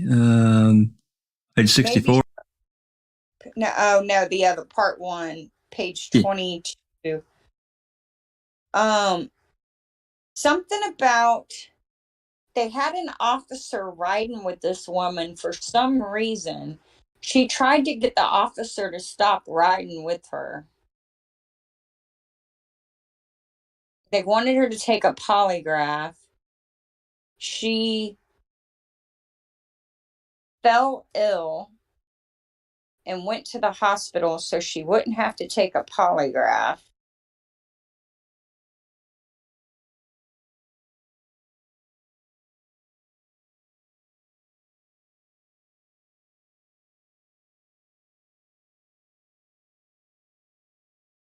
After obtaining permission from Dr. Lois, Mark Bart entered the ER and found Zabler dead. Also in the room were Connie's husband, Joe, and Alice Dauberpole. Connie was asked if she would still be able to take the polygraph at 9:30. Connie looked at the wall clock, and Joe Zabler stated they did it again to her. Connie replied to Joe, "We don't know that, Joe." At that point, Detective Mark Vart stated he would contact Captain Birch at BRSO to cancel the polygraph test. What in the heck?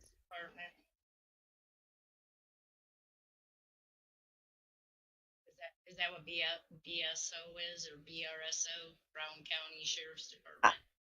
That's what I would guess. They were stressing this woman out.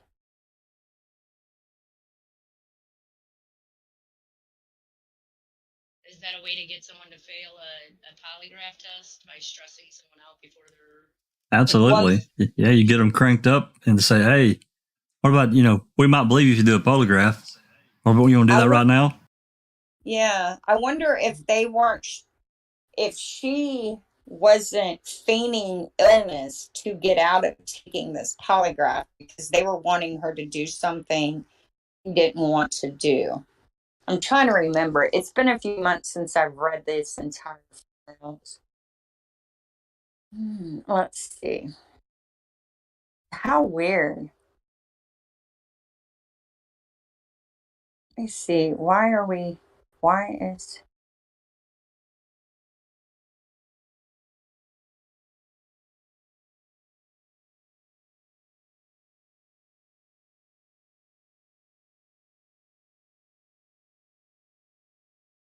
She stated that some guy, oh, I remember now. So in the area the body was found, she said some guy had asked her for like a light or something. And let me see if I can find it. There she is.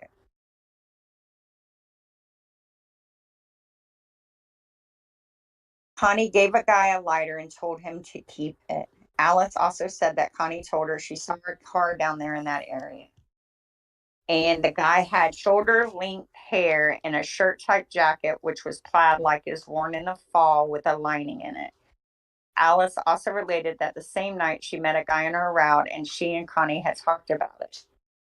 They thought the guy was hunting, but thought that was weird. She had never seen this guy before.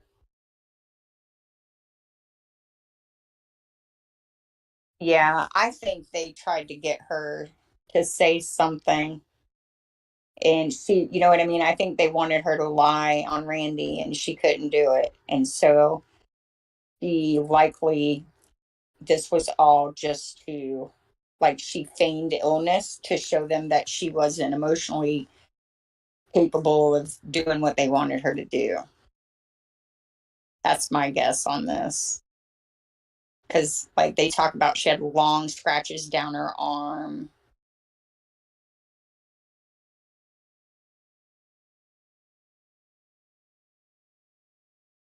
I was trying to look for the bleach jeans.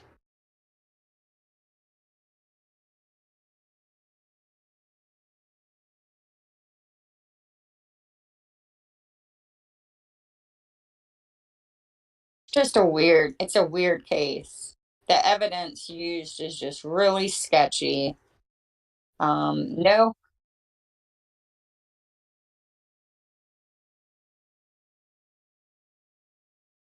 I want to know what the weapon was because you never hear about a weapon. Isn't that odd? I find that very odd. And Well, it's this, according to Hurdle. yet there's no way this can do the damage done to that head, to her head. Like it was exposed skull injuries, right? Because there was beetles and maggots in the in the exposed skull. And that's like you can't do that with your hand. And see, that's funny that you said that. So that just goes to show you that Randy didn't confess.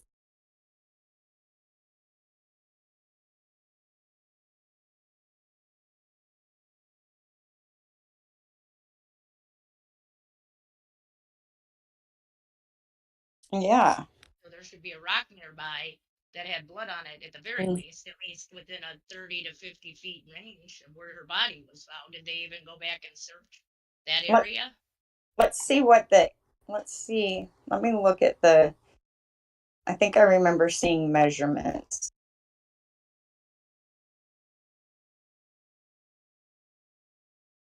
All right.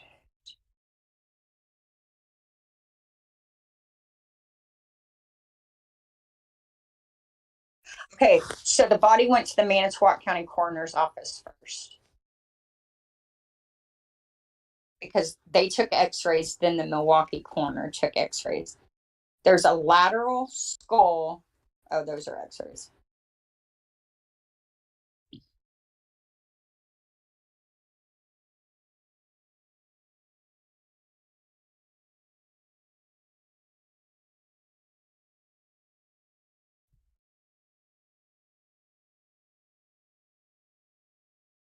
And her jaw was broken. Seems awfully brutal and Mm-hmm. gruesome to me.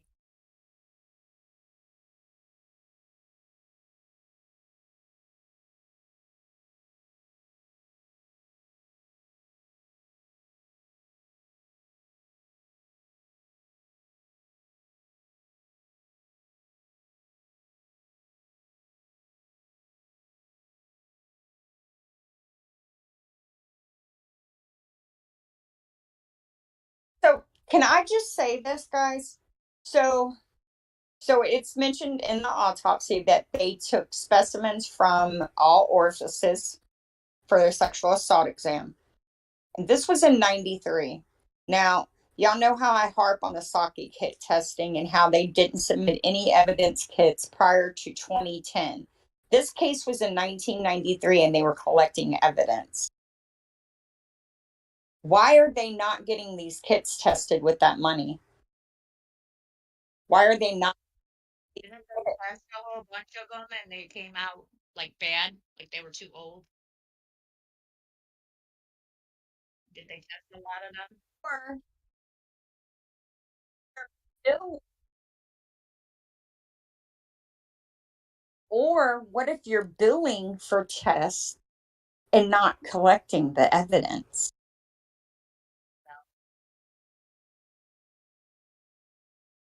Or are you Well, no, there's a sexual kit with at least A through F, whatever it was in there. no, no, It's we know it a says there were. right. We know there was a kit billed out. But if you're With not 8 items in it. but if you're not actually taking the swabs and collecting the evidence, when they test the kits, there's going to be no DNA. So if you just take a kit, So they're if you just taking a kit, taking the swabs out, putting the swabs back without no, actually. no, no, well, I wouldn't even say that. I would say they're simply assigning the kit to the body, but not bothering because, like, all right, here's the issue with this case. We think that a cop is probably involved somehow. All right. So from the beginning, they don't want that cop's biological specimen to be on file. So what if they just say, just don't collect it? So they simply go through the motions. They just don't swab her.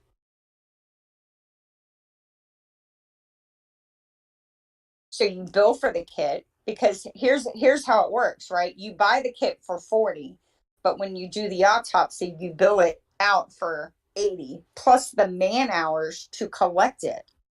But in reality, you're not doing any of it, right? You're paying the $40 for it. You're getting a return of $350 from the taxpayers. That's just a guess. So you're profiting $310 for simply taking a kit and placing it. There's no reasonable explanation for for them not submitting kits prior to 2010 on sexually motivated murders or first degree sexual assaults. Both of them had an unlimited, or they had no statute of limitations. If it was a murder case that was sexually motivated, or an attempted murder like Stephen Avery was convicted of that was sexually motivated, there was no statute of limitations. But yet they submitted no kits for testing. It's illogical if justice is what you're after, to not try and get these kits tested when the government gave you $6 million to do so. $6 million. Yeah. So here's what they claim. They claim that they tested 5,300 kits that they accumulated from 2010 to 2015. Out of those 5,300 kits, they only got DNA specimens. I'm probably going to be off on my numbers, so forgive me. They only got usable profiles on, I think, 70. Of those 70, or they only got profiles for 70. Of those 70, 14 got a match. Of those 14, no. Basically, out of the 5,300 kits, they got 4 convictions. That's the end result.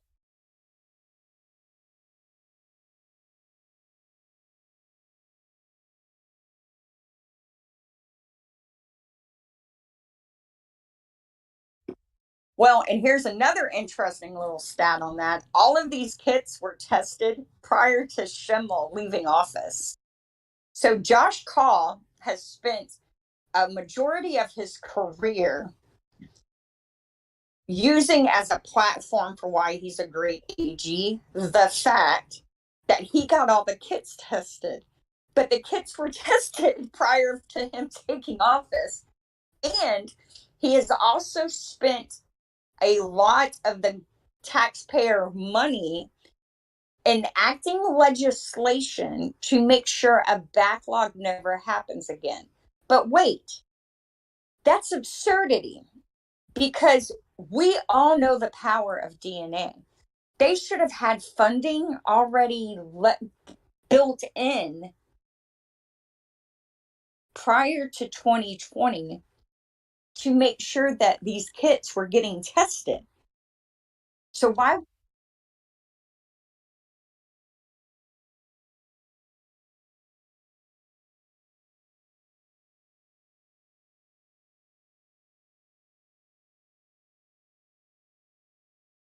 Mhm.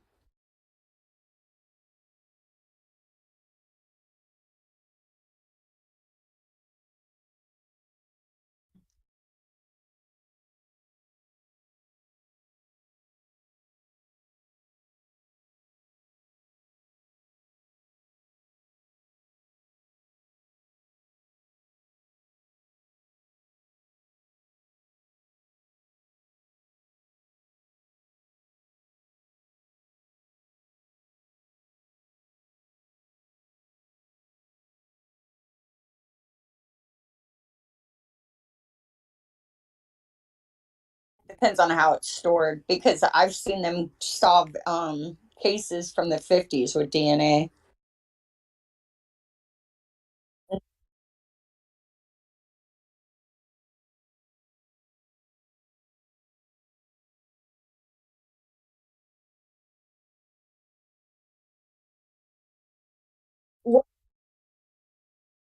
Well, so they created this whole new division. So they went and hired people. They also have to now have a website that allows the victims, who are the victims of sexual assault, to have a way to check the status of their case. Now, as of, I think it's finally up and running. It was supposed to be up and running by October of last year. And this was something they knew they had to have done in 2016 when they took the money.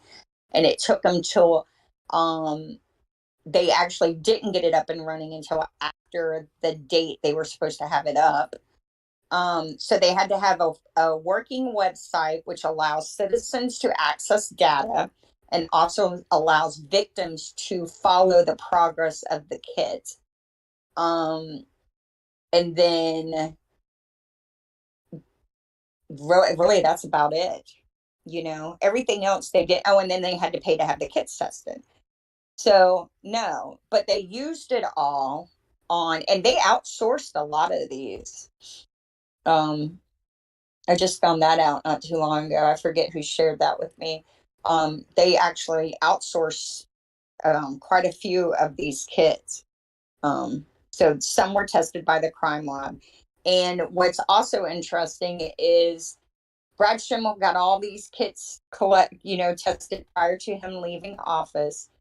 And now Josh Call, in his few short years as being the AG, they have started falling behind again, even though they're testing less evidence than they were under Call's, under Schimmel's watch. So it's a hot mess. And the guy's a brilliant guy. I mean, he went to like Harvard and Harvard and Yale or something. So it's not because he's not smart enough to do the job. It's that he doesn't want to do it. Like, he doesn't want to be a justice-based criminal justice organization. It's not his focus. His focus is clean drinking water and the environment. It says it on the website. That's what his priorities are. Oh, and the Yeah.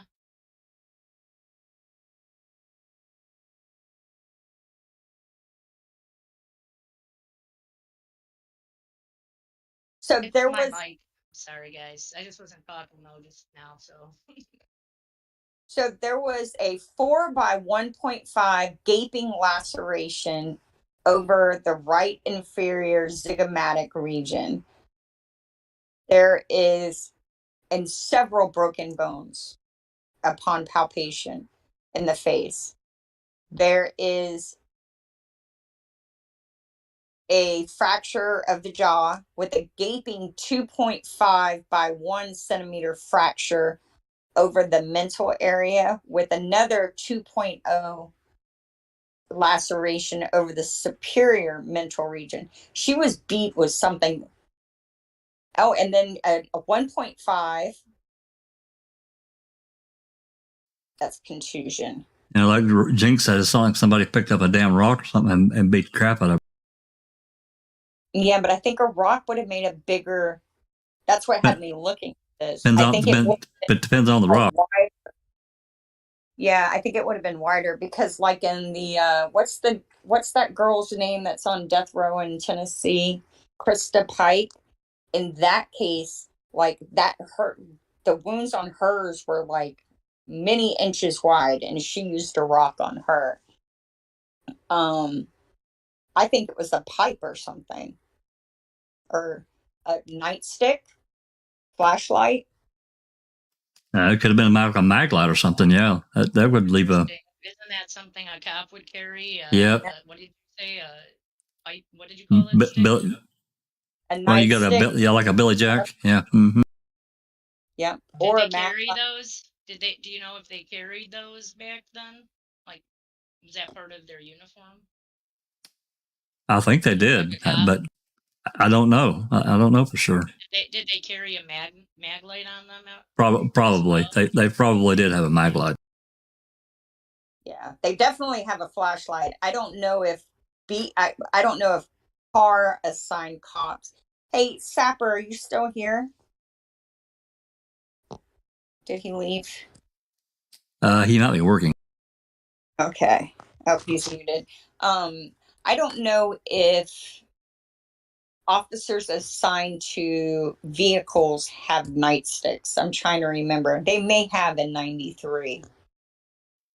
I'm trying to look here in the file here to see if I can find a photo of his bleached jeans, but I don't see anything. Yeah. Yeah, I'm not sure. We always had our expandable baton / asp, but I don't know if that's what would have been used back then or whether they would have had an actual nightstick. Could that's be the either thing. one, but that's the thing. You push the button and sling it, and it extends, right? It's not even a button. You just flick it, and it pops out. Gotcha.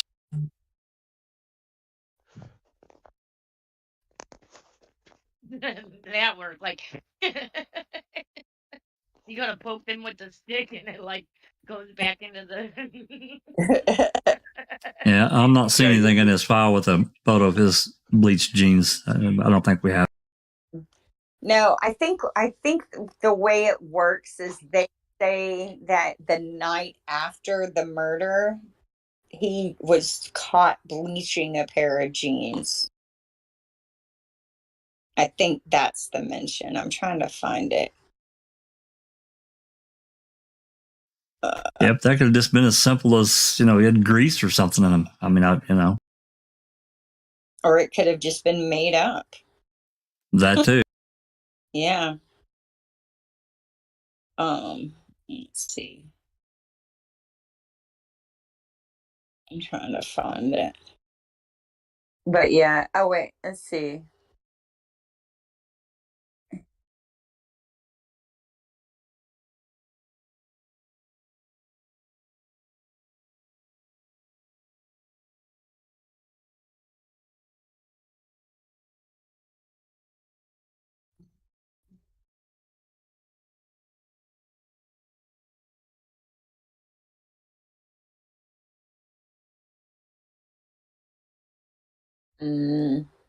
So anyway, anybody in the chat got anything? This is a heck of a case. It's just a mess.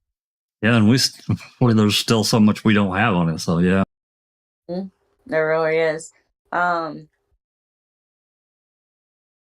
the connections are unreal. Now, depending on the interest level, I mean, we could dive a little deeper off into it. I mean, the photos of the two CDs might be interesting to get to lead us off to another direction.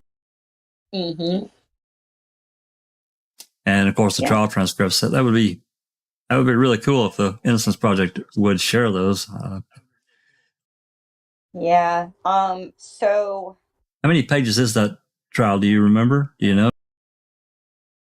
Let me look. I just had that up.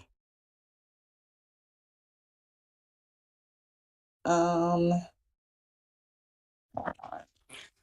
I can check right here. So So it is 39. So the stipulation order for DNA testing is 4 pages. The compilation of record is 10 pages. The transcript, there's a 39 page and a 77 page, and then another 33 pages for the sentencing hearing and the complaint. Those were what I asked for a cost estimate of. For all of those things, it's $211. Gotcha. Yeah, I figured that's a good place to start. But I think Jinx and you are right. We should really try for some of these things have been transferred to CD. So I guess I'm gonna bug Todd some more and Amanda. Yeah, it might be interesting to get some of those interviews too, especially that that dude. What the hell? Yes, Hurdle. Yes. And but I do think we need the trial transcript for sure. I want to see the complaint too. Maybe I'll get the complaint when I get paid. I'll pay the $750 and get the complaint. I want to see how they sold this to get the criminal complaint, to get it into court to begin with. Right. And that's only pages, so it's $7. So I'll pay for that. And that'll be a good start. And then maybe from the Innocence Project. I left a message with them this morning. I called them a couple of months ago. They never got back to me. Or actually, I emailed them. So I called them today and left a message. And if you get a quote for the 2 CDs, it should be $10 a piece. I can take care of that. Okay. All right, we'll do that. And the hurdle. So we'll try and get the photos and the hurdle interview. Anything else, Jinx, that sticks out to you or anyone? Schindler, because we don't have a report on what his interview was. Who, Terry Schindler? Bruce Schindler. Bruce Schindler. Okay. Bruce, he owns that building now, by the way. Oh, that's interesting. Like it wasn't owned by them until recently. They must have rented it from the original owner. Do you know who owned it originally? Yeah, I have a name, but I can't recall it right off the top of my head. I think it was... Oh, Sherry, where are you? You might remember. I told you who it was. Because it's in one of these rooms. Yeah, they've had possession of it for a while, right? And it's been called several names. Like when Evelyn owned it, it was Ma's place, right? She's Ma. When it was, and then Diane Shimmick and her husband were the runners of the bar. It was called Last Call, I believe. Then it was called something else as well. When someone else was running it, it's like, but it's always been a Schindler or a Schindler relative of some sort that is running and living in the apartment upstairs. So that's kind of interesting.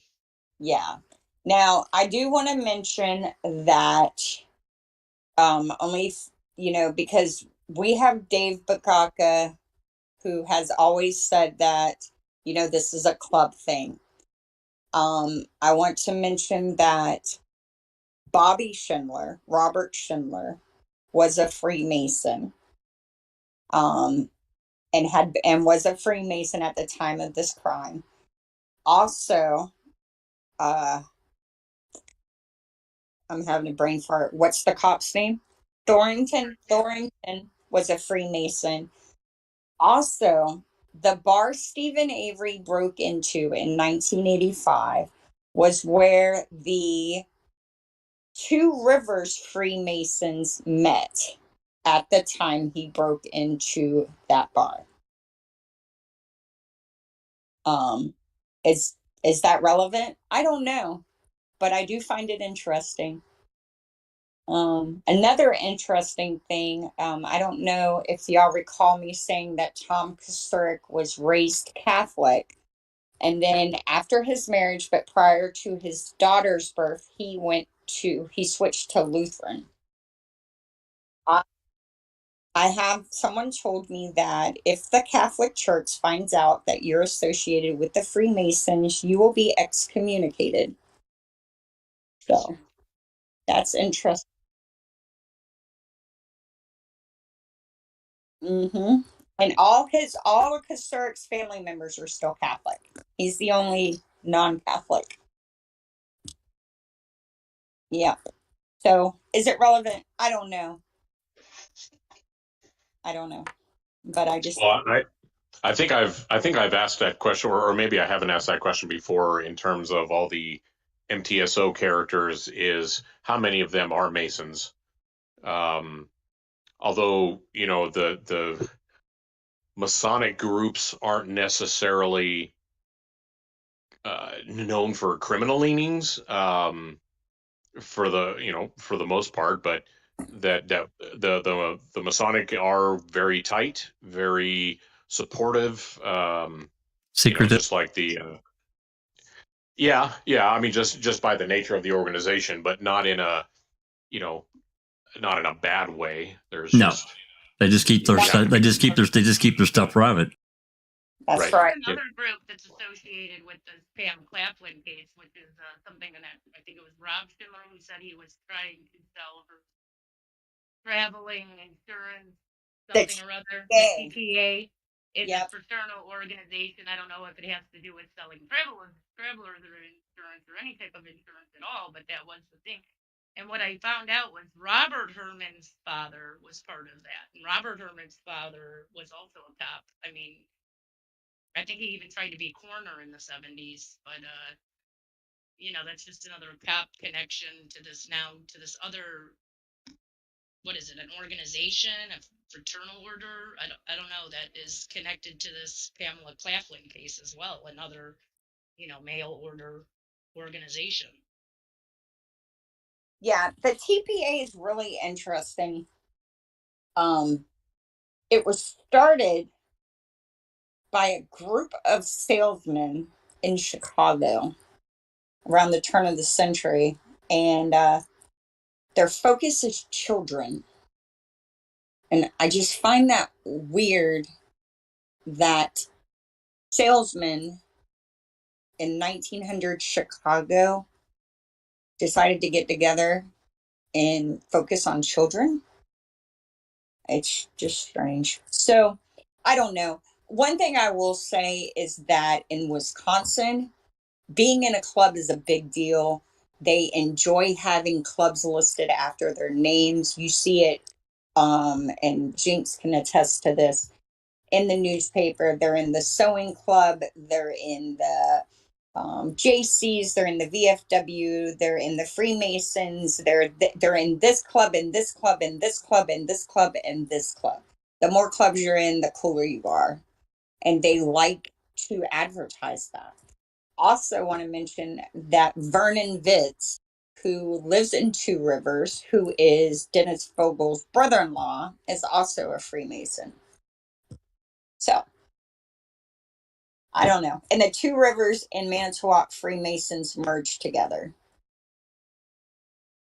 So I don't know. Yeah, Her name was, by the way, Tammy. I think it was Tammy Newmeyer, but she is now Tammy Kraus. That was who owned that property. Just so you know. Kraus. She's Tammy Kraus now, but she was Tammy Newmeyer All right. back then, I believe. Okay. Or when she bought it. When she All bought the right. bar. When she bought the property. Now, and here's something else we need some help with. So and I just want to mention this, Tim Tedious brought it to my attention. There is a DCI report with the owner of the house at 3302 Xander Road. And he said his real estate agent's name was Tom, no last name given. There's also a mention about another guy. I think it was the owner's son who knew Teresa, no last name given or something. Let me pull up the actual post. So we all know Tom Kasurik sold. Something about this. Huh? Is it a DCI record with the bowling girl that lived at that address and how she was living with somebody who was friends with Hold or on. dated Carrie Hoops, and Carrie Hoops is a friend of Teresa's. I don't. I thought it I was don't a. know. I I don't know if thought. I'm supposed to even say that out loud, but. Yeah. Hold on. I'll tell you. So this is what. Um. DCI report 1776-44 reveals the first name of the real estate agent at the Xander Road address, Tom or Tommy. But Special Agent Hunsader reports Tom's last name was unknown, which is strange because Hunsader was literally on the phone with him. Why not Why just didn't ask him? yeah. Why not just ask what's your last name? Especially because you reminded me Tom Kasurk was a real estate agent. Also mentioned in the report, Hunsader contacts the man selling the Xander house, who confirms his daughter lives in Green Bay, meaning the house was likely vacant on Halloween. This man Bowling reveals his daughter lives with someone named Jeff. Again, no last name offered, and says Jeff knew Teresa. No idea if that was looked into further, but it should have been. Strange. There's another report with the Erica Bowling. Someone posted it the other day, and it says Erica Bowling stated that she resides with a party named Jeff Smith, and that Jeff Smith is friends with an individual named Randy Rothel. And Erica explained that Randy and Randy's girlfriend, Carrie Hoops, were very good friends with Hallback, and that Jeff Smith knew Hallback through Randy and Carrie. Erica states that she's friends with Jeff, Randy, and Carrie. Okay. So she didn't actually know. I've got 40. No. I've got 44 on the screen, by the way. Okay. Yeah. No. Her Temptadia. boyfriend did. Yeah, Okay, so that's what. her And that, boyfriend knew somebody that knew, right? yes. Like it's like this person knew this person that knew this person. Like, hello. I mean, that doesn't really mean anything to me. Like she didn't know him. No. The boyfriend doesn't seem to really know her. So they followed up with the daughter, but they didn't follow up with the real estate agent, is what you're telling me. That's what it looks like. Calf posted this in the Family Tree Connections yesterday or the day before. She must have read that. She must have read that post by Tim Tedious. All right. So I don't think I've seen that one yet. He reports the first name of the real estate agent at the Xander Road address is Tom or Tommy. But he reports Tom's last name was unknown, which is strange because he's literally on the phone with him. And then they follow up with the daughter, but they don't follow up with the real estate agent. Can't they get like the sale documents from that house and find out who the realtor was? It didn't sell for how long did it stay empty? I feel like it was empty for a while after this. It sold in March of 2006. It did sell in March. All right. Yeah, I guess we could try. See if it says in here. Yeah, I don't know. I don't know if we could or not. Is that like I'm gonna call the real estate agent and just be like, "Hey Tom, do they list the real estate agent's telephone number? Because maybe we can reverse direct the telephone number and find out the guy's last name." Yeah, and I think I did a newspaper search trying to see if it was advertised in the paper, hoping that Tom Kasuri's name would be linked to it. Please contact Tom. Yeah. Okay. Your former Manitowoc sheriff / real estate agent, but no luck. One of the other officers' families was realtors too. I don't know if it was actually Jacobs or Bushman, but one of them, their mothers, I think it's actually Jacobs. Their mother is divorced from their father, marries someone else. So her name is not Jacobs anymore, but it's something else. And he and her family own a real estate business as well. So maybe somebody even there. Mm-hmm. You know, you have Jacobs all over these cases as well. Oh yeah. And he's dirty.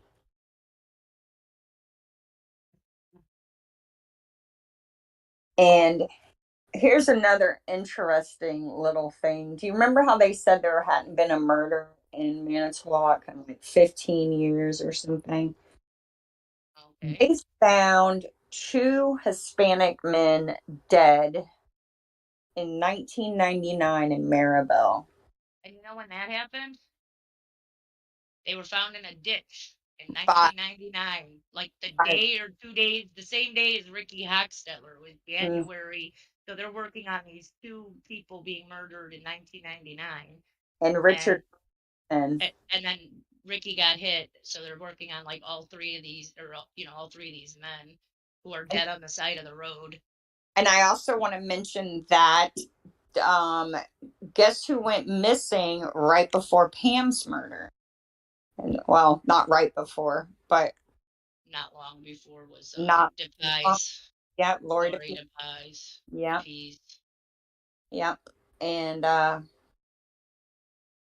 okay, I mean it's just it's just bad. Should be And then if mentioned people, also on this DCI report, it's talking about Hunsader again assisting with the investigation, that there was a call in, and I think it was by Shutter to MTSO. I think it was Shutter. I can't remember now. One of them called in to have everything they could find out about that Xander Road address pulled up. mm-hmm. And then they kind of just backed off of it, right? Like this is the only real we have 2 DCI reports, but we have no one going to the address and actually looking for Teresa there. Not that we're aware of, no. Yeah, exactly. And we know that the Blazer was burned there, that they tried to link Stephen to. We know that the cow burning smell thing by, what was that guy's name?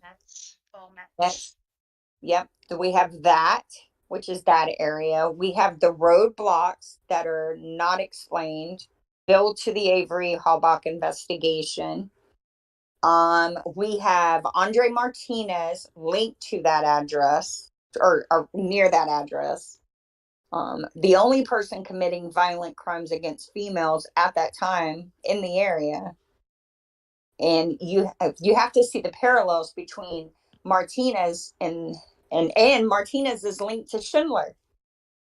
So Linked to Schindler, it seems. he was arrested at his house, right? So very interesting. And then you know what I stumbled upon today that I didn't know? Martinez had been arrested. I think it said October 2nd of 2015. I mean, of 2005. So right before, like a month before, he was in contact with Mansfield County Sheriff's officers. So I thought that was interesting too. Does it mean anything? I don't know, but you just don't know in this case. You really don't. Sherry Lynn says, was he out on bail? That's a good question. Look, I heard about that, but I can't remember. Yeah. Yeah, he was out on bail. He was? That's what she said. Yes, he was out on bail. So he had recent contact with Manitowoc County. Did somebody put in his ear, hey, sure wish this Stephen Avery problem would go away. I mean, they can pretend like they weren't all worried about it, but we know they were all worried about it, right? Oh, absolutely they were. They did not want that shed in court. No way. Anybody got how long we been on now? 2 hours and 28 minutes. All right. Anybody got any questions? Comments? No, I think we're pretty well set. If we're going to move forward, we got to get a few more pieces of information if we want to, dive a little deeper into this case. I think that's the next step. Now, are we going to host these on the Foul Play website? Yeah, sure. I mean, everything but the autopsy. I really don't think we should release the autopsy. That's me. No, that's pretty personal. Yeah. So we'll put this on the website for anyone who wants to do some digging, try and glean more information from the records. And thank everyone for coming today. Thanks for the panel, everyone in the chat. And yep. And until we meet again, what's next? What do we have next? Okay, real quick, on the autopsy report, did they give any indication what the possible weapon used could have been? I don't think so. Let me double check again. Triple, quadruple, octagonal. What would that word be? I don't even know. That's a word. That's funny you mentioned octagonal, because now I'll mention it. So there is a website that is Manitowoc Tavern History. Yep. And if you scroll through it, it's got like matchbook covers and these tokens. They used to have these tokens made with the names of bars on them. And they're not round, they're octagonal. I don't know if that's a word, but okay. Yeah. It is. Is it? Yeah. I thought I just made it up. I was guessing. So that's interesting. Like stop signs. Like, are they subliminally telling them to stop drinking or what? Right. I don't know. That's weird. Yeah, it is weird, isn't it? So there's measurements of the injuries. Some kids aren't kids anymore either. No, but there's measurements. And they're not going to see them unless they go looking for them, right? I mean, I don't see. I think if it's part of the case file, it should be. I'm just giving my opinion, of course, but. So no, Sapper, there's nothing discussed about an instrument. That's interesting. Interesting. Yeah. Mm-hmm. Wait. Somebody said that she was okay. This is gonna, for all those tender ears, she was assaulted in the backside. Yes, put it that way, and that it wasn't done like by a body part, but as an object of some sort. Was that object found nearby? How do they know it was an object and not something else, like not a body part? No, it wasn't. No, it wasn't. It wasn't found in Randall Mataya's car. It wasn't found in. It's not mentioned as being found at the supposed murder scene. And it was a very. I'll describe the laceration. Hold on. So the laceration was. Sherilyn Puntillo says there was a piece of chrome metal. Could that, whatever was used, do that be also the murder weapon? Gaping laceration. That's what I'm thinking, Jinx. Honestly, I think that I think likely the crime was beat about the head and then sexually assault, beat about the head, sexually assault, beat about the head, sexually assault. It was a prolonged abuse. It was a prolonged rape murder, right? Because did you guys hear what I said about what Sherilyn Puntillo said? There was a piece of chrome metal on the evidence listing. Okay. But a piece of chrome metal, like, could that be like a little tiny piece of chrome metal that was found near her body? Was that chrome metal found on her body? We don't know. Body? What? So there's no mention. What does it mean? Yeah, there's no mention of them taking anything out of her head, which is odd. Like from the lacerations.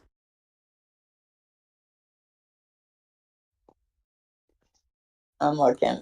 So nothing broke off, so no wood or anything like that. That would be more breakable. Maybe leave some wood markings or something.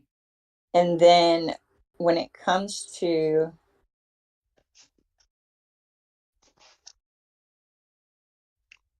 so the person that the person that did this wanted to shame and dehumanize the victim. Yes. So this was not random. It wasn't a Gregory Allen. It was somebody that knew her and was pissed off at her. And what about Randall Mataya then? How he didn't? seem to know her. He didn't know her. So how could it have been him if this is it's personal. It's very And personal, it you is know? personal. And there's mention that she made Terry mad that night. She either spilled a drink on him or she Oh, laughed. I wanted to say something. There's the Randall Mataya statement where he says that she just kind of comes up to him, puts her arm around him, kisses him a couple times at the bar, something like that. Now, if there is this prostitution thing going on, is it possible that they're getting her drunk to solicit services to people in the bar, such as random people that are not well known in the area, such as Mataya, by smoothing up to him like that?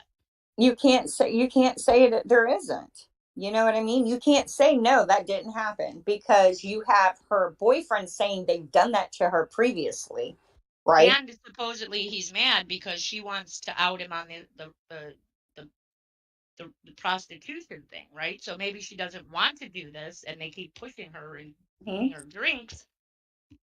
And then Yeah, that guy just kind of became the patsy because she threatened to, expose them all. And yeah, that was the last one that she was kissing on. you don't do that to somebody because they spilled a drink on you. This is much deeper than that. Right. Well, this is Sherry Lynn Fontella says that there was someone picked up $10 off the bar. They were blaming Mataya and Pam. Yeah. Oh, yeah. Too. But see, you got to remember, the same guy that she spilled the drink on or took the money from, supposedly, which, if I remember right, she ends up giving them the $10 because she said they didn't take it and they could just have some of her money or something. Somebody gave him money. Yeah, this is the same guy who has kidnapped her and held her ransom, or held her against her will and pimped her out. And the same guy who sexually assaulted her while she was now getting her pregnant. So there's a lot of deep-seated, long-term history Here's of. another thing I thought about as motive. She's sexually assaulted as a teen by this man. Mm-hmm. She gets pregnant, and to rectify the condition, is it possible that they gave the baby to be raised to the brother and his wife, because Terry's not married, and that Stacy, that is actually listed as Rob's daughter, could that daughter actually be Terry and Pam's, but she didn't know it, and Pam is threatening to expose that? Could that be a motive? That very well could be. I mean, or maybe she wants to see her kid, right? Right. Maybe she was talked into giving the baby up, because we know Catholicism and abortion don't mix. So she gave up the baby, but this is probably why she drinks, because, she lost her child and she feels like she should have a relationship with her. And maybe Could that baby actually be Rob's daughter? Like, did they adopt her on behalf of Terry to keep her in the family? we'd have to try and match the years to see, like, how old was she when Well, she she would have been older than 18. She would have been born in 73, I believe, which made Pam's 15 years old if it's her baby. Mm-hmm. And that's about right, that would mean that she was underage. I don't know. Carolyn Pontello says sounds like they purposely got her drunk out of her mind. Sherry's yelling at us. Yeah, she's yelling at us. She's capping us. She's like, come on, tell it. That's why you need to be on the show. Right. Jump on in. Water's warm. Talk, don't talk. Either way. I'm gonna have to double check that evidence list, because if they picked, if it's chrome metal, like some piece of metal, like a chrome metal instrument, like a blunt instrument, then it'd be interesting to see if it was wiped off when the IP went to test it. Right? like when Colburn cataloged the evidence, did he do a right job? Well, I mean, if they found some kind of pieces of chrome, you would think they would have taken swabs of it and see if there was anything on it. You know, as far as a suspect, you know, perpetrator, whatever. Yeah. I can't believe they claimed they took a sex assault kit and the IP's claiming that there was no DNA evidence collected. I just find that so hard to believe. Definitely to that. All right. Well, if anybody.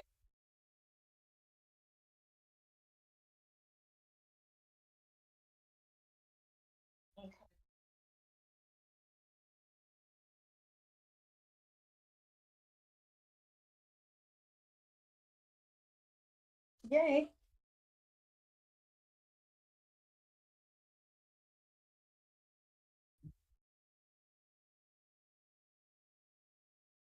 Mm-hmm.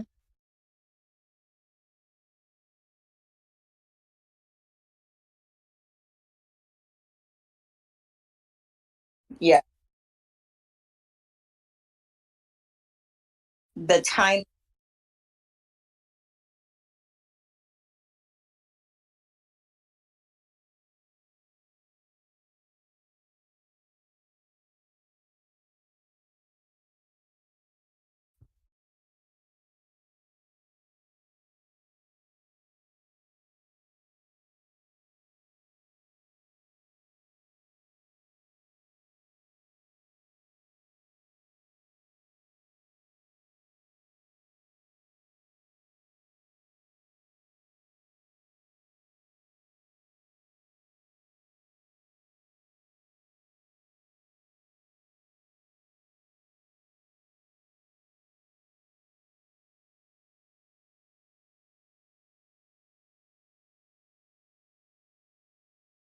Mm-hmm.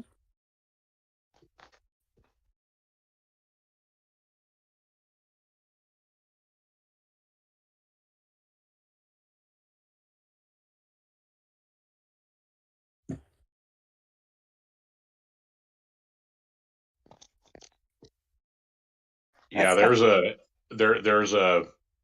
I don't know if it's the same channel for every agency, but there was a, like when I was with the sheriff's department, there was a comment agency that everybody was on. So, you know, if I was running around on patrol, I could hear what the state police were doing, I could hear what the city cops were doing, and then you also had two other channels typically that you operated on that would be agency internal and then emergency channels, things like that. So, yep. Hey, they're saying they can't hear Jinx, they can't hear Jax, they only hear me and Sapper. So I guess That's because they're the only two people talking. yeah, hold on. Paul Word's saying nothing.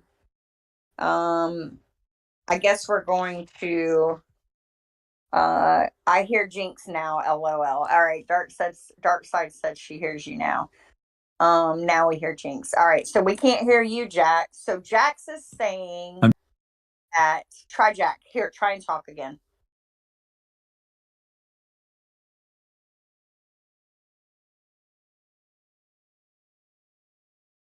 How frustrating. Yeah, because it's been working fine. Mm-hmm. Nothing. Yeah, they're saying nope, they can't hear you. And you're using OBS and not the not prison. That's right. Not that is so testing, weird. testing, Yeah. 1, 2, 3, testing. No Jack, they're saying. All right. On that note, now I just heard him. Oh, they just heard you. Did they? Yeah, that I hear him now. Sometimes I think they're just pulling our chain. Maybe it's Discord. Like nope, I can hear. I can hear me now, and I'm just looking at the settings here. I didn't do anything. He keeps cutting in and out. Sherry said. How strange. And I don't really want to format this computer, but I'm just coming to the conclusion I may have to just wipe it clean and start over. Yeah. Save all your files. Make sure you got those. Well, backed up. yeah, I mean, I got most stuff backed up, but it's just a pain in the ass to do that. You know, the formatting part is not hard. It's reinstalling everything, getting it like you want it, you know. Yeah, getting it. I've thought about doing that in my ancient laptop, and that's the reason I haven't done it. It's because I'm just scared I'm going to lose stuff. One, two, I'm scared it's not going to work. Alrighty. Well, I guess we should. Yeah, I don't know what's happening the rest of the week. I know, of course, the Friday thing with Brendan talks, and then reading with Uncle Ken on Saturday. Thanks everyone on the panel and on the chat for coming today, and we'll see y'all next week. And it's been a great discussion. Thank you for having us. Yep, always. Sure has. Alrighty. This has been a Foul Play production.